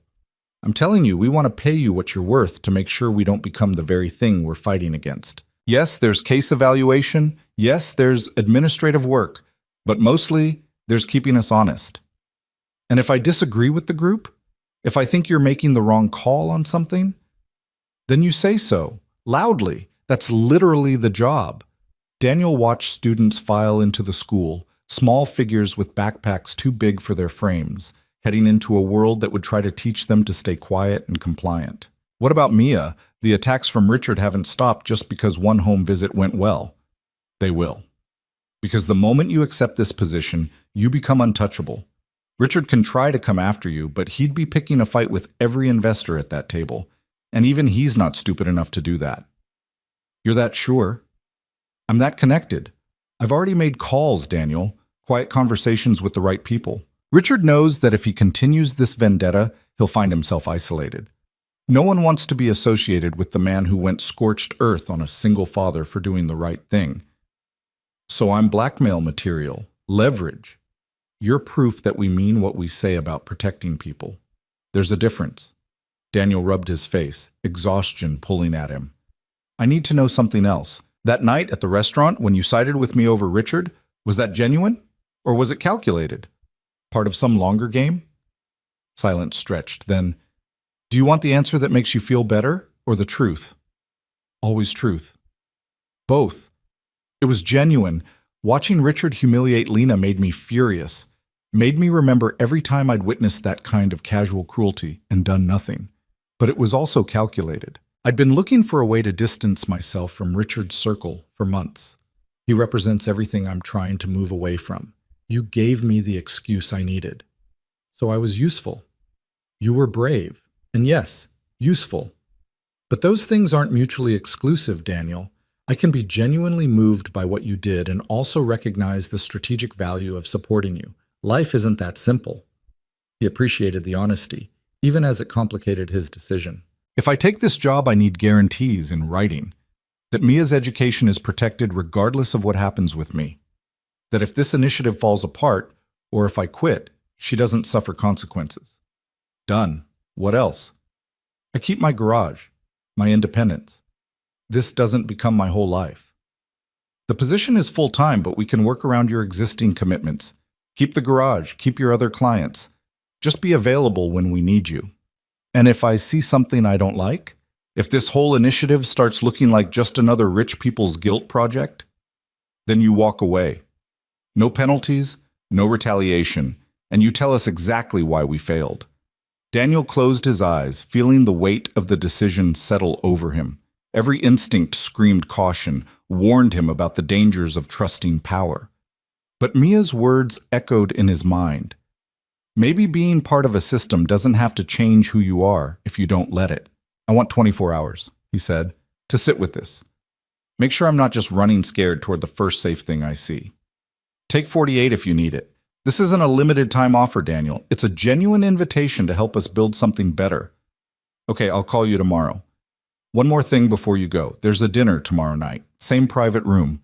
Some additional people who want to meet you before this goes forward. Would you be willing to attend? What kind of people? The kind who will be funding this initiative. They want to understand who you are before they commit their money. So I'm being vetted. Yes. Is that a problem? Daniel thought about all the times he'd been judged. By teachers who saw his clothes and assumed his intelligence. By bosses who saw his lack of degree and assumed his capability. By people like William Henderson who saw his income and assumed his worth. As long as they're vetting my character and not my bank account, I can handle it. They're vetting exactly what matters. 7 p.m. tomorrow. Bring Mia if you need to. After hanging up, Daniel sat in the truck for another 10 minutes, watching the school's front doors. Inside, Mia was learning math and reading and how to navigate a world that rewarded conformity over courage. And he was out here, trying to figure out how to give her a better future without compromising the values that made that future worth having. His phone buzzed. Text from Lena. Ms. Vale got me a new job, better pay, better hours, and they're helping with childcare. I don't know how to thank you. Thank me by passing it forward when you can. I will. I promise. Daniel started the truck and drove toward his garage. He had 2 repair jobs scheduled today. Ordinary work, familiar problems with knowable solutions. For a few hours, he could lose himself in engines and transmissions, in the mechanical certainty of parts that either worked or didn't. But first, he had one more call to make. Marcus answered on the first ring. Danny, how you holding up? Still standing. Barely. Can I ask you something? Anything. You've known me for 3 years. You've seen how I work, how I handle problems. If someone offered me a corporate job with good money and told me I could stay myself, would you believe it? Marcus was quiet for a moment. Is this about Adriana Vale's offer? How did you know about that? May has friends who have friends. Word travels. So yeah, I know you've got a decision to make. Would you take it if you were me? Danny, I've owned this restaurant for 20 years. I've had offers to franchise, to expand, to join bigger groups. Every time I said no because I was scared of losing what makes this place special. You know what I learned? What? That sometimes saying no to everything means saying yes to staying stuck. Not every opportunity is a trap. Some of them are just doors you're too scared to walk through. So you think I should take it? I think you should stop letting fear make your decisions. Ask yourself what you'd do if you weren't scared. Then do that. Daniel let the words settle. What if I fail? What if I take this job and I'm terrible at it, or I lose myself, or I become someone Mia doesn't recognize?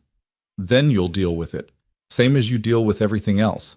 But Danny, here's what I know. You stood up to a billionaire when you had everything to lose. You think corporate bureaucracy is going to break you? Despite everything, Daniel laughed. When you put it that way, exactly. You're stronger than you think, smarter than you give yourself credit for, and stubborn enough to stay true to yourself no matter what system you're in. Thanks, Marcus. Anytime. Now get to work. Those engines won't fix themselves. The garage was cold when Daniel arrived, the space heater fighting its usual losing battle against November air. He threw himself into the first job, a Honda with transmission issues, and let the familiar rhythms take over. Diagnose, disassemble, replace, rebuild. Problems with clear solutions and predictable outcomes. He was 3 hours deep when his phone rang. Unknown number. Daniel almost didn't answer, but curiosity won. Mr. Reeves, this is Principal Morrison from Ridgemont Elementary. Daniel's stomach dropped. Is Mia okay?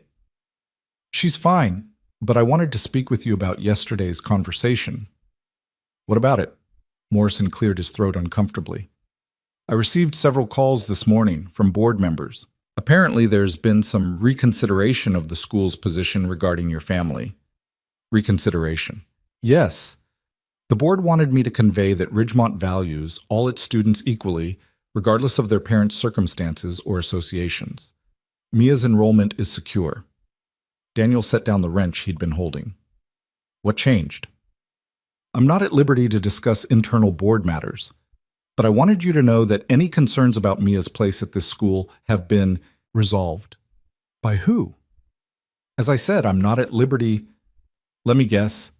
Someone made it clear that pushing out a student because her father inconvenienced the wrong billionaire would look bad, really bad. The kind of bad that ends up in newspapers and damages reputations. Silence. Then, Ridgemont prides itself on doing what's right for our students. Just not always for the right reasons. Mr. Reeves, I understand you're upset. I'm not upset, Principal Morrison. I'm educated. There's a difference. Thank you for the call. Daniel hung up, staring at his phone. Adriana's work, no doubt. Quiet calls to the right people, pressure applied with surgical precision. This was what protection looked like at that level. Not shields or bodyguards, but influence wielded strategically. Part of him felt grateful. Mia was safe, her education secure. But part of him hated that safety came from power plays instead of principle, that doing the right thing required leverage instead of just being obviously right. He returned to the transmission, but his mind was elsewhere. In less than 24 hours, people had rearranged the landscape of his life. His daughter's school was suddenly secure. The health department had backed off Marcus. Lena had a new job. All because someone with resources had decided he was worth protecting. It was dizzying, this glimpse into how the other half lived, where problems dissolved with phone calls, where influence flowed like water, finding every crack. By the time he finished the transmission job, it was nearly 3. He cleaned up, locked the garage, and headed to pick up Mia. She was waiting at the designated spot, backpack slung over one shoulder, face bright with something that looked like hope. "Guess what?" she said as soon as she got in the truck. "What?" "Mrs. Patterson asked me to help tutor some of the other kids in reading. She said I'm one of the best readers in the class, and I could help the students who are struggling." Pride swelled in Daniel's chest. "That's amazing, baby. I'm so proud of you." And Tommy Henderson got in trouble today. He pushed another kid on the playground and the teacher saw. He has to write an apology letter. Karma's a real thing. What's karma? It's when the universe makes sure people get what they deserve, eventually. Mia considered this. I like karma. They drove home, and Daniel made dinner while Mia did homework at the kitchen table. Normal routines, ordinary moments, the kind of life he'd been fighting to protect. After dinner, Mia looked up from her math worksheet.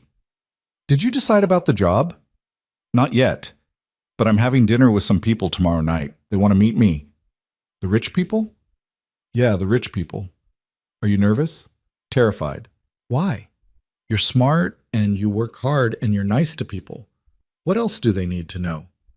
Daniel smiled despite his anxiety. "That's exactly what I needed to hear. Thank you." "You're welcome. Can I come to the dinner?" "You want to?" "I want to see the people who are trying to help us. Make sure they're actually nice and not just pretend nice." "You're 6. How do you know the difference between actually nice and pretend nice?" "Actually nice people look at you when you talk. Pretend nice people look past you, like they're waiting for someone more important." Daniel stared at his daughter, wondering when she'd develop the observational skills of a seasoned politician. That's incredibly accurate. "So can I come?" "If you want to, but it might be boring." "I'll bring books." The next day crawled by with painful slowness. Daniel worked through his scheduled jobs mechanically, his mind already at that dinner, already facing questions from people who'd probably never had to choose between gas money and groceries. At 5:30, he picked up Mia and headed home to change. The button-down shirt he owned was wrinkled but clean. He paired it with his least-worn jeans and hoped it would be enough. Mia emerged from her bedroom in the same blue dress from before, her hair neatly brushed, carrying 2 books and a small notebook. "What's the notebook for?" Daniel asked. "In case I need to write down important things. Ms. Vale said I'm smart. I should take notes like smart people do." James arrived exactly at 6:30. The ride to Lumiere was quieter this time, Mia reading while Daniel stared out the window, watching the city transition from working-class neighborhoods to the gleaming towers of the financial district. Adriana met them at the service entrance again, but this time she crouched down to Mia's level first. "Hi, Mia. I'm glad you came. Would you like to have dinner with us, or would you prefer the lounge?" Mia looked at Daniel. He nodded slightly. "With you," Mia said firmly, "if that's okay." Adriana's expression warmed. "It's more than okay. I think everyone would love to meet you." She led them upstairs, but instead of the private dining room from before, they entered a larger space, still intimate, but set up for about 12 people. Most of the seats were already filled. Daniel recognized Margaret Chen and the tech investor from before. The others were new faces, but they carried themselves with the same air of wealth and influence. One man stood out, late 60s, silver hair, expensive suit, carrying himself with the authority of someone accustomed to owning rooms. Adriana made introductions. "Everyone, this is Daniel Reeves and his daughter Mia. Daniel, you've met Margaret and Jason. This is Senator Patricia Marks, Dr. Raymond Cole from the Medical Ethics Board, Linda Washington from the Teachers Union, David Park, who runs the city's largest nonprofit network, and," she paused at the silver-haired man, "Arthur Vale, my father." Daniel's handshake faltered slightly. This was Adriana's father, the man who'd built the empire she now ran. Arthur's grip was firm, his eyes sharp and assessing.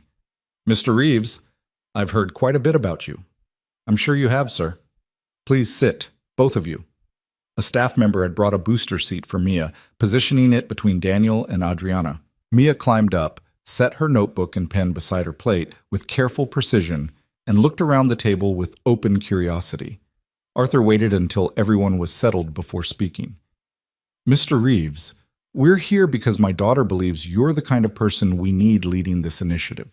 Someone who understands struggle, who values character over comfort, and who won't be corrupted by proximity to power. With respect, Mr. Vale, you don't know me well enough to judge any of that." "True, which is why we're here, to know you better. So let me start with a question. Why did you intervene that night, when Richard Thornton humiliated that young woman?" Daniel glanced at Mia, who was watching him intently. "Because someone had to, and everyone else was too comfortable or too scared to do it." "And you weren't scared?" "I was terrified. But being scared and doing nothing is worse than being scared and doing something." Senator Marks leaned forward. "You understand that by intervening, you made yourself a target. You risked your livelihood, your daughter's stability, everything you'd built. Was one stranger's dignity worth all that?" "Yes." "Why?" Daniel looked at Mia again, then back at the table. "Because if I taught my daughter that we should ignore cruelty when it's risky to challenge it, I'd be raising her to be complicit. I'd rather struggle and know I stood for something than be comfortable and know I stood for nothing." Linda Washington, the union leader, smiled slightly. "That's a nice answer, but I work with teachers who lose their jobs for standing up to abusive administrators. I know single parents who can't afford to be brave because one missed paycheck means homelessness. Nobility doesn't pay rent, Mr. Reeves." "You're right. It doesn't. And I'm not noble. I'm just stubborn. But here's what I learned working 3 jobs and barely surviving. You can lose everything trying to be safe. Sometimes the only thing you keep is your ability to look yourself in the mirror. That has to be enough." "And when it's not," Dr. Cole asked quietly, "when your daughter needs medicine you can't afford, or a home you can't provide, or an education you can't access, does your mirror matter then?" The question was fair, cutting straight to the fear Daniel carried every day. Before he could answer, Mia spoke up. "It matters more then," she said, her voice clear and certain. "Because that's when I need to know my dad is someone who does the right thing even when it's hard. Otherwise, how do I learn to be brave?" The table went silent. Every adult eye turned to this 6-year-old who'd just articulated what they'd been dancing around. Arthur Vale was the first to speak. "Young lady, that's remarkably wise." "Thank you, sir. My dad taught me." "Did he now?" "Yes, he says character matters more than comfort. And that money doesn't make you important, it just makes you rich." Margaret Chen laughed, delighted. "I think I'm in love with your daughter, Daniel." Daniel felt his face heat. "Mia, maybe let the adults—" "No," Adriana interrupted gently. "Let her speak. This is exactly what we need to hear." Mia looked at her father for permission. He nodded, not trusting himself to speak. "The rich people at my school are mean," Mia said matter-of-factly. "They say mean things about kids who don't have nice clothes or new toys. My dad works really hard so I can go to that school, but sometimes I think the kids there need to learn what he knows more than I need to be around them." "And what does he know?" Senator Marks asked. "That being kind matters more than being important. That helping people is better than hurting them. And that standing up for someone who can't stand up for themselves is what makes you actually strong, not just pretend strong." Jason, the tech investor, shook his head in amazement. "Daniel, I don't know what you're doing, but you're raising an extraordinary human being. I'm just trying not to screw her up. You're doing considerably better than that." Arthur raised his wine glass slightly. A toast to Mia Reeves, who just reminded a room full of powerful people what actually matters. And to her father, who clearly understands that the best investment isn't in markets or real estate, but in character. The table raised their glasses. Mia beamed, clearly pleased, and Daniel tried to process the surreal reality of watching his daughter charm a senator, a CEO, and various other power players. Dinner was served, elegant courses that Daniel tried to eat without revealing how out of place he felt. Conversation flowed around the table, touching on politics, economics, social issues. Every so often, someone would direct a question at Daniel, probing his thoughts, testing his reasoning.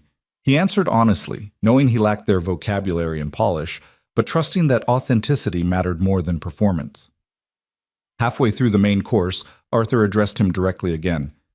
"My daughter tells me you're hesitant about accepting our offer. Why?"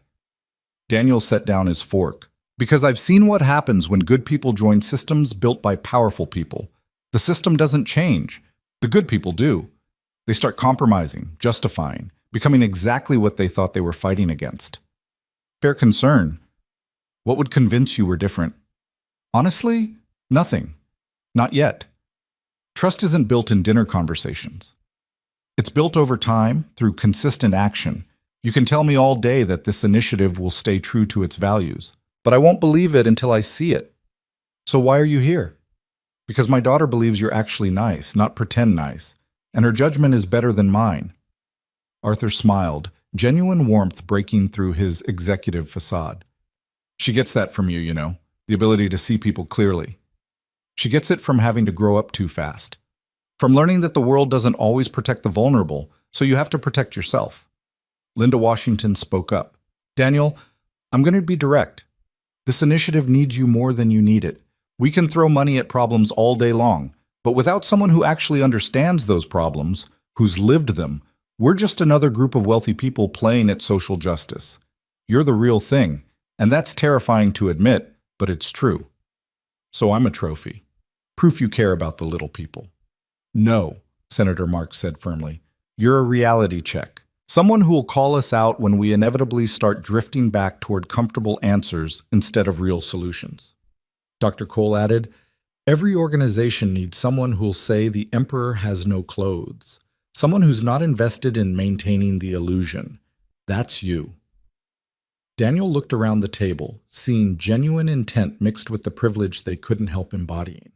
They meant well. He believed that. But meaning well and doing well were different things. "If I take this job," he said slowly, "I'm going to make you uncomfortable. I'm going to push back on decisions I think are wrong. I'm going to refuse to compromise when I think compromise means abandoning the people we're supposed to help." "We're counting on it," Adriana said. "And when you get tired of being challenged, when it's easier to just replace me with someone more agreeable?" Arthur answered this time. "Then you'll have exposed us as frauds, and this initiative will deserve to fail. But I don't think that's going to happen, Daniel. Do you know why?" "Why?" "Because we're not doing this to feel good about ourselves. We're doing it because we're terrified. Terrified that the world we've built is eating itself alive. Terrified that our children will inherit a system so broken that money won't be enough to insulate them from the consequences. We need this to work because the alternative is collapse." The honesty was startling. Daniel studied Arthur's face, seeing fear beneath the confidence, recognizing it because he'd worn the same expression every time he worried about Mia's future. "Okay," he said quietly. "I'll take the job. 3-month trial period. If at any point I think this is becoming something I can't support, I walk. No hard feelings, no penalties." "Done," Adriana said immediately. "When can you start?" "I need 2 weeks to transition my current clients, make sure they're set up with other mechanics, and I need to keep my garage.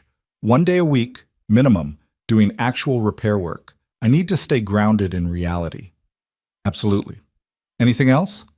Daniel looked at Mia, who was watching him with pride shining in her eyes. "Yeah, one more thing. This initiative needs a youth advisory board. Kids who've actually lived through the systems we're trying to fix. Because adults, even well-meaning ones, forget what it's like. We need voices that remember." The table exchanged glances. Then Margaret spoke. "That's brilliant, and exactly the kind of thinking we need. Yes, absolutely yes." Jason pulled out his phone. "I'm taking notes. Youth advisory board. Reality grounding for leadership. What else?" And just like that, Daniel found himself at a table full of powerful people, not as a curiosity or a token, but as someone whose ideas mattered. Someone they were actually listening to. It was terrifying. It was exhilarating. And Mia was taking notes in her little notebook, recording everything with the seriousness of someone documenting history. The dinner lasted another 2 hours. Plans were made, timelines established, commitments formalized. Daniel watched the machinery of wealth and influence operate up close, saw how quickly things could happen when the right people decided to make them happen. It was seductive, that power. He could feel it pulling at him, whispering that he could accomplish so much more from inside the system than outside it. But he remembered his promise to himself. Stay grounded, keep the garage, maintain contact with the world these people would never fully understand. As the evening wound down, Arthur pulled him aside. "I want to show you something," he said, leading Daniel to a quiet corner while Adriana entertained Mia with stories about running a business empire. Arthur pulled out his phone, showed Daniel a photo. A younger man in mechanic's coveralls, leaning against an old truck, grinning at the camera. "That's me," Arthur said. 35 years ago, before I built Vale Industries, before I had money or power or any of this." Daniel studied the photo, seeing echoes of Adriana in the young man's face. "What happened?" "I got lucky, made the right investment at the right time. Money multiplied. But here's what they don't tell you about wealth. It isolates you, insulates you from reality until you forget what normal problems feel like. I've spent the last decade trying to remember who I was in that photo, trying to hold on to the values I had when I was just a guy trying to survive." "Why are you telling me this?" "Because I see that guy when I look at you. And I'm asking you to help us not forget him. Not let this initiative become another way for wealthy people to feel good while changing nothing." Daniel met Arthur's eyes, seeing sincerity that wealth couldn't fake. "I can try, but you have to actually listen when I push back, not just pretend to listen while doing what you wanted anyway." "Deal." Arthur extended his hand. "Welcome to the team, Daniel. I think you're going to change everything." They shook, and Daniel felt the weight of expectation settle over him like a mantle. These people believed he could help them build something better. Now he had to figure out if they were right. James drove them home through city streets that looked different now, less like hostile territory and more like a landscape he was beginning to navigate. Mia fell asleep against his shoulder, her notebook clutched in her hands, filled with observations in her careful first-grade handwriting. Daniel carried her upstairs, tucked her into bed without waking her, and stood in her doorway watching her sleep. Everything was about to change. The job, the resources, the protection. They'd be safe in ways he'd never been able to provide alone. But safety came with responsibility, with expectations, with the weight of representing everyone who'd ever been crushed by systems that protected power over people. His phone buzzed. Text from Adriana. "Thank you for trusting us and for bringing Mia." She changed the whole tone of that dinner, made it real instead of theoretical. Daniel typed back, "She has a gift for that. Cutting through nonsense, she gets it from her father." "Welcome aboard, Daniel. I think this is going to be remarkable." He pocketed the phone and returned to the kitchen, making tea he didn't really want, sitting at the table where he'd read that first job offer.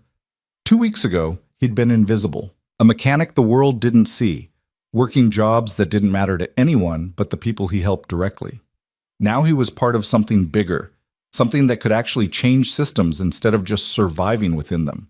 It was terrifying, but as Mia had said, being scared and doing something was better than being scared and doing nothing. Daniel sipped his tea and started making lists, clients to transition, schedules to coordinate, ways to stay grounded while operating at altitude. The real work was just beginning. And for the first time in years, he felt something he'd almost forgotten. Hope. Not the desperate hope of someone drowning and grasping at straws, but the solid hope of someone who'd found their footing and was ready to climb. Whatever came next, he'd face it the same way he'd faced everything else, with stubborn integrity and faith that doing the right thing mattered, even when the world said otherwise. The city lights glittered beyond his window, indifferent and beautiful. And Daniel Reeves, who'd been nobody, who'd owned nothing, who'd been invisible to the world, sat at his kitchen table and planned how to change it. The 2 weeks before Daniel officially started his new position moved with the strange duality of feeling both endless and impossibly brief. Days blurred together in a cascade of transitions, phone calls with clients, recommendations for other mechanics, paperwork that seemed to multiply every time he looked at it. Through it all, Mia watched him with that careful attention, seeing more than he wanted her to see. "You're nervous," she said one morning over breakfast, 5 days before his start date. "A little." "More than a little. You reorganized the kitchen cabinets twice yesterday. Daniel paused mid-sip of his coffee. I did? Yes. And you keep checking your email like you're expecting bad news.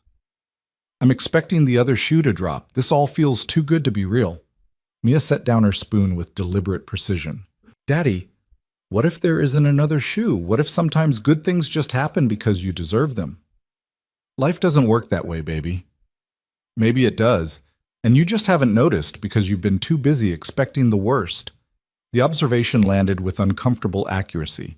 Daniel had spent so long in survival mode that he'd forgotten how to recognize opportunity without searching for the trap. When did you get so smart? He asked, not for the first time. I told you. I learned from you. But I also learned from watching what happens when you stand up for people. Good things come from that. Not always, but sometimes. And sometimes is enough. His phone buzzed before he could respond. Text from Adriana. Your office is ready? Want to see it before Monday? Daniel stared at the message. Your office. 2 words that represented a seismic shift from working out of a drafty garage with a space heater that barely functioned. He typed back, Today?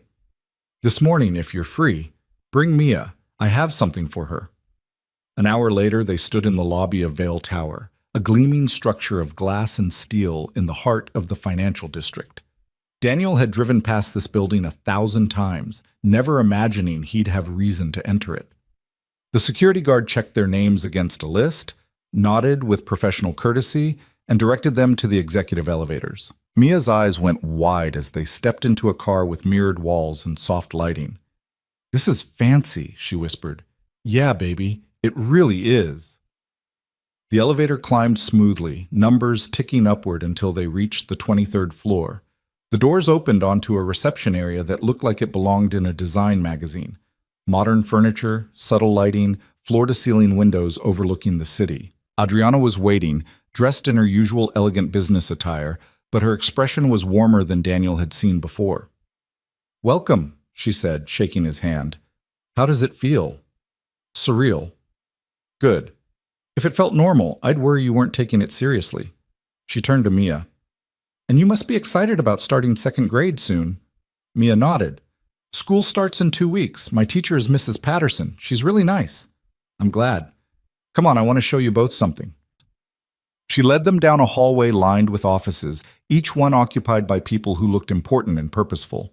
At the end of the corridor, she opened a door to reveal a corner office with windows on 2 walls, a desk that looked both functional and expensive, and bookshelves waiting to be filled. This is yours, Adriana said simply. Daniel stepped inside, feeling like an imposter in someone else's life. The view stretched across downtown, showing the city from an angle he'd never seen before, above the struggle, above the noise, removed from the reality he knew. It's too much, he said quietly. It's what you need to do the job. And Daniel, you're going to be meeting with people who judge worth by appearances. They need to see that you're taken seriously, that this initiative has weight behind it. I'm a mechanic who barely graduated high school. You're a director of assessment who's lived the problems we're trying to solve. That makes you more qualified than anyone in this building. She paused. But I understand imposter syndrome. It'll pass. Probably. Despite his anxiety, Daniel smiled. Probably? I still get it sometimes. 20 years running this company, and some mornings I wake up wondering when they'll figure out I'm making it up as I go along. Mia had wandered to the windows, her small figure silhouetted against the city sprawl. Daddy, you can see everything from here. Yeah, baby, you really can. Adriana moved to stand beside her. Mia, I have something for you. A thank you for helping us understand what this initiative really needs to be. She pulled a small wrapped box from her jacket pocket. Mia took it carefully, glancing at Daniel for permission. He nodded. Inside was a silver bracelet, simple and elegant, with a small charm shaped like a book. It's beautiful, Mia breathed. The clasp has an engraving, Adriana said. Look. Mia turned it over, read the words carefully. Character matters most. That's what you said at dinner, and it's what I want to remember every day. So I had one made for you and one for me. Adriana held up her wrist, showing an identical bracelet. So we can both remember what's important. Mia's eyes filled with tears. The good kind, Daniel noted with relief. Thank you, Ms. Vale. I'll wear it every day. You're very welcome. And Mia? Your father is going to do important work here, work that helps people like your family, and people who have even less. I hope you're proud of him. I'm always proud of him, even when things are hard. Adriana's expression softened in a way Daniel hadn't seen before, vulnerability breaking through executive polish. You're an extraordinary young woman. Don't ever let anyone convince you otherwise. After Mia had explored every corner of the office, declared the desk chair spinny and perfect, and taken careful note of the view, Adriana walked them back to the elevator. Monday morning, 9 a.m. We'll start with orientation, meet the team, go over your first cases. Rebecca Torres will be handling the legal framework, and we've brought in Dr. Sarah Chen, no relation to your friends Marcus and May, as our social services consultant. You'll be working closely with both of them. What about you? Daniel asked. I'm executive oversight, which means I'm here when you need me, but this is your show, Daniel.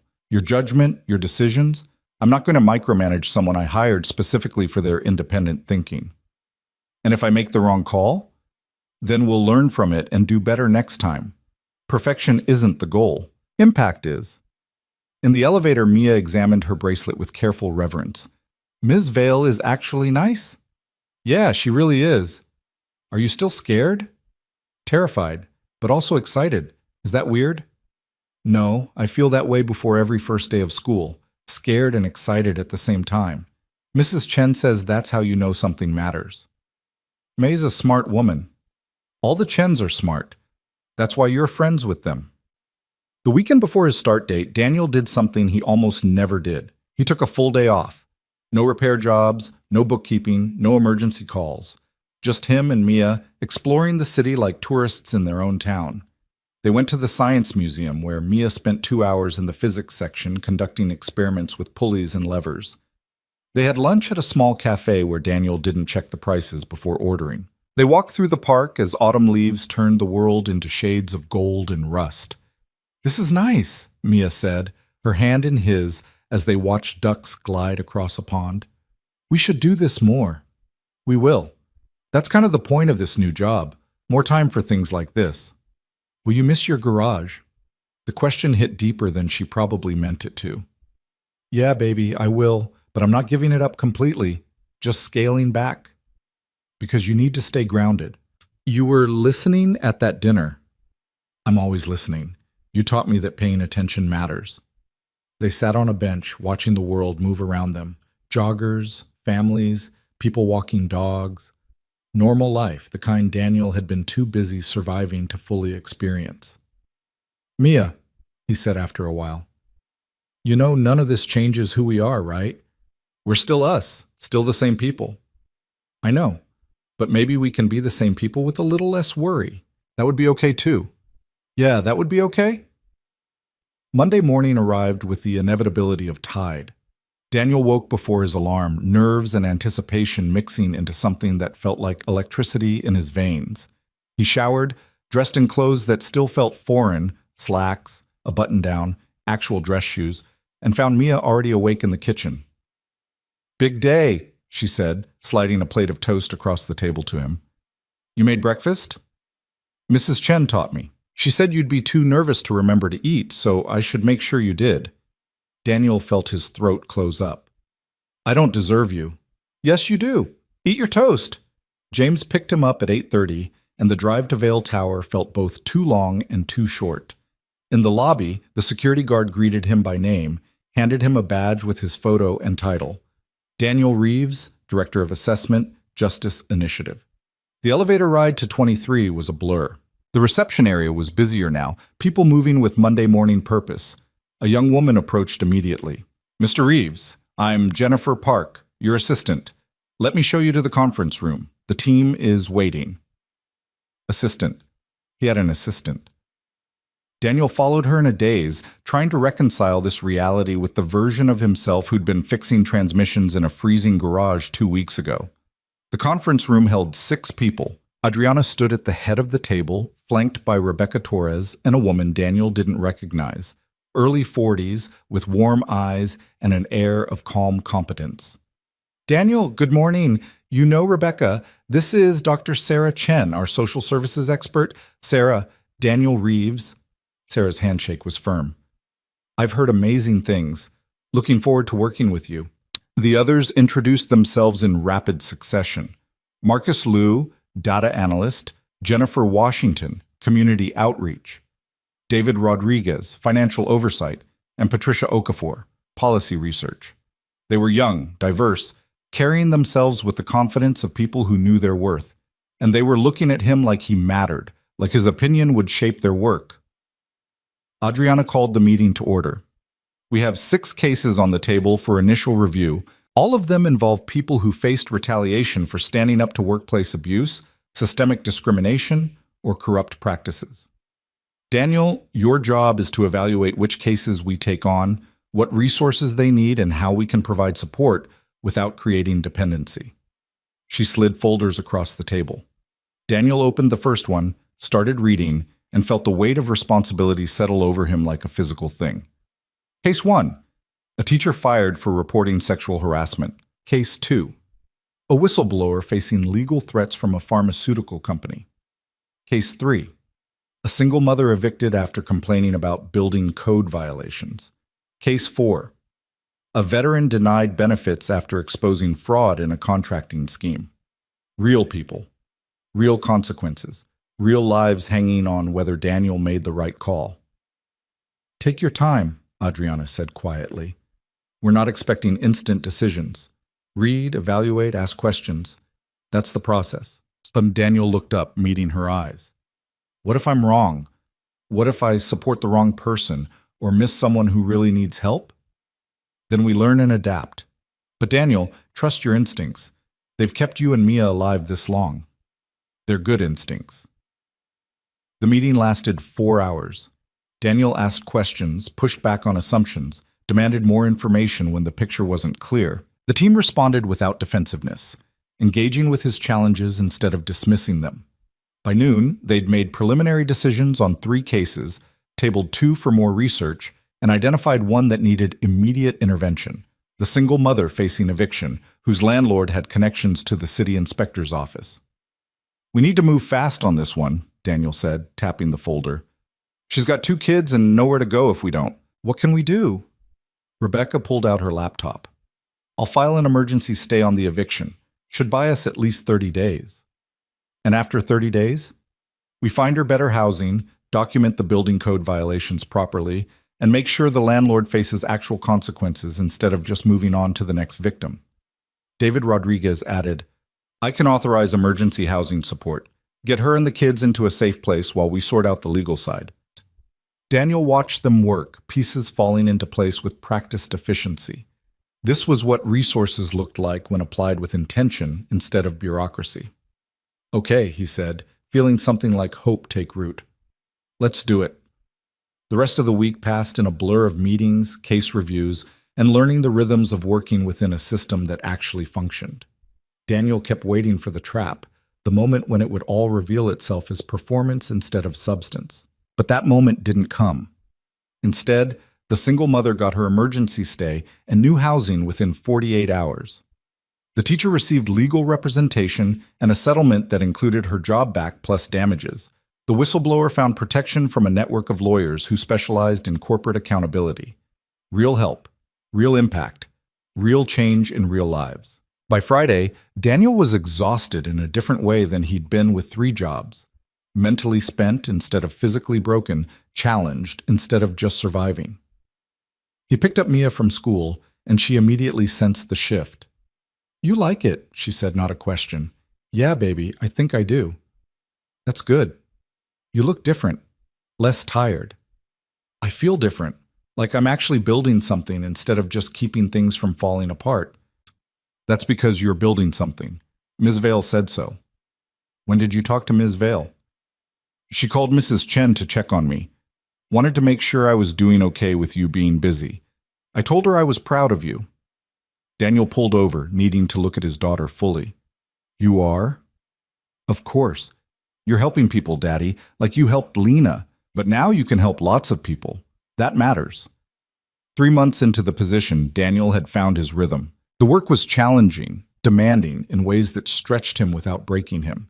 He'd taken on 23 cases, declined 17, and partnered with other organizations on 8 more. Every decision was documented, every outcome tracked.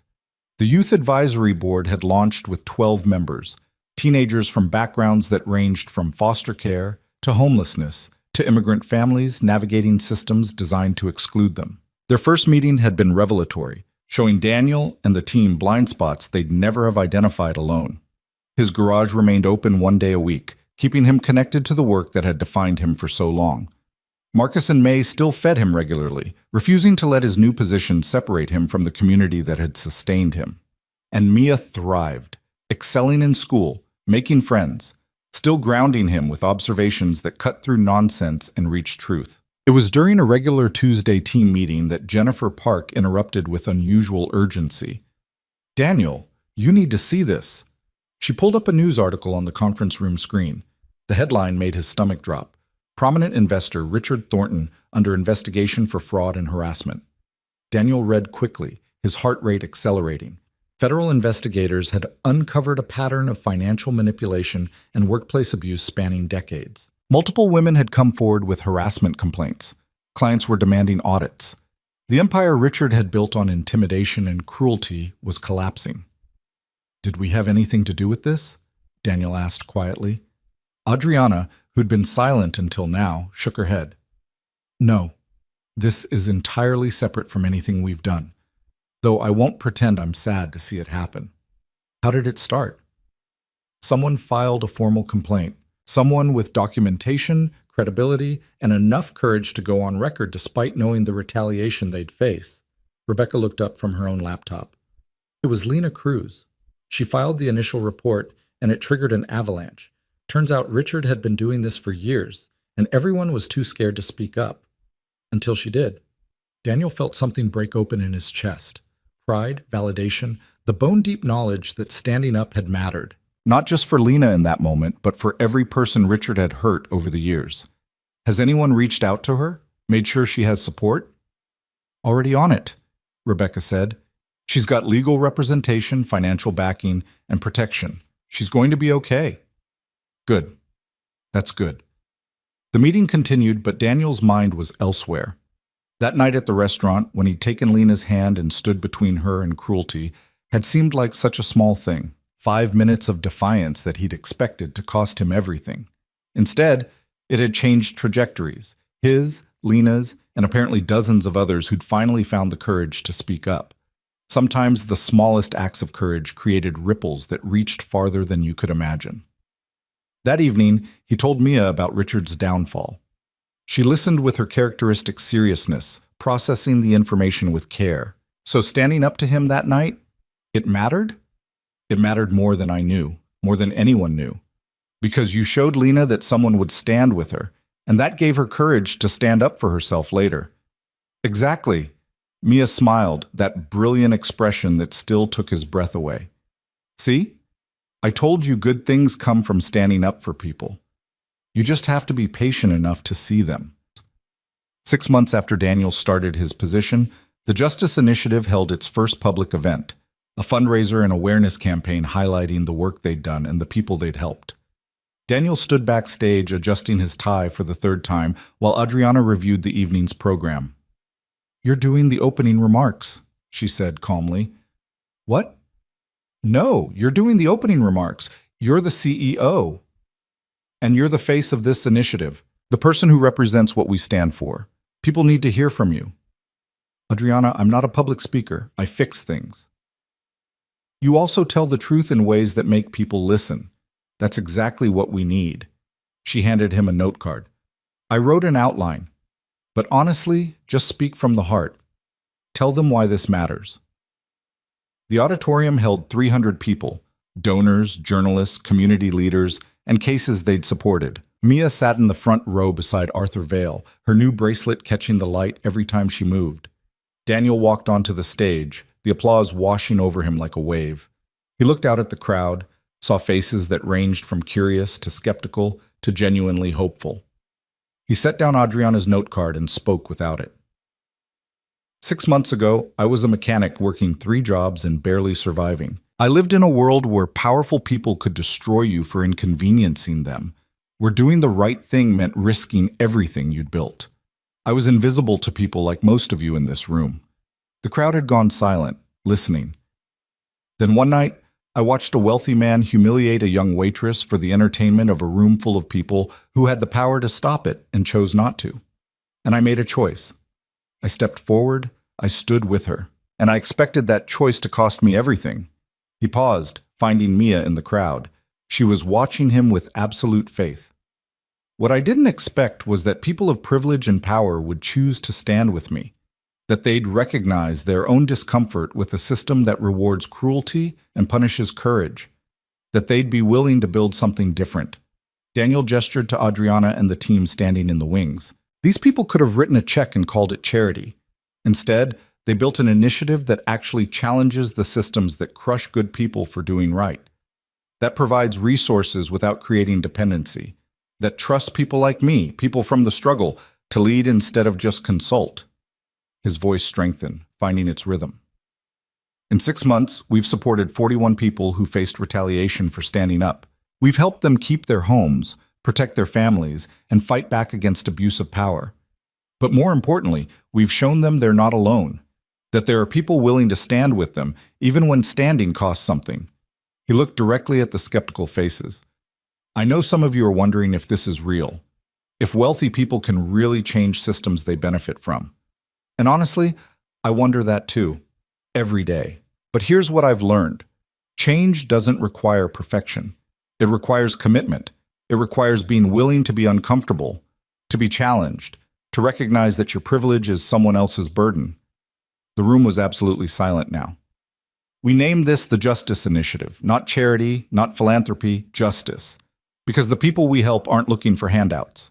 They're looking for what should have been theirs all along, the freedom to do what's right without fear of destruction. The dignity of being treated as full human beings instead of disposable resources. The simple truth that character matters more than wealth. He picked up the note card, smiled slightly. Adriana wrote me a very eloquent speech, but what I really want to say is this. If you're here because you believe that good people deserve better than a system that punishes them for being good, then join us. Not just with money, though we need that, but with your time, your influence, your willingness to be uncomfortable when confronting injustice. Daniel found Lena in the crowd. She'd been invited as a guest of honor, though she'd initially refused, certain she didn't belong. Her eyes were bright with tears. And if you're here because you've been crushed by people who thought power gave them the right to destroy you, know this, you were never alone, even when it felt like you were. There are people fighting for you, standing with you, refusing to let cruelty win. He stepped back from the microphone, unsure if he'd said too much or not enough. The applause started slowly, then built, then became a standing ovation that lasted so long it made him uncomfortable. Adriana joined him on stage, speaking quietly so only he could hear. That was perfect. That was exactly what they needed to hear. I didn't use your speech.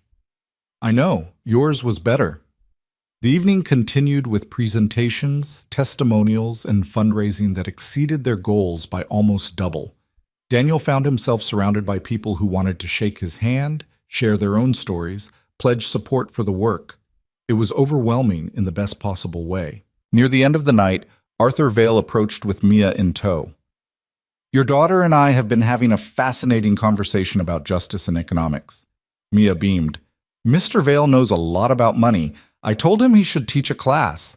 She told me I should teach a class about using money for good instead of just making more money. I'm considering taking her advice. You should listen to her, Daniel said. She's usually right. Arthur crouched down to Mia's level. Young lady, your father just did something remarkable. He told a room full of powerful people that they need to change, and they listened. Do you know why?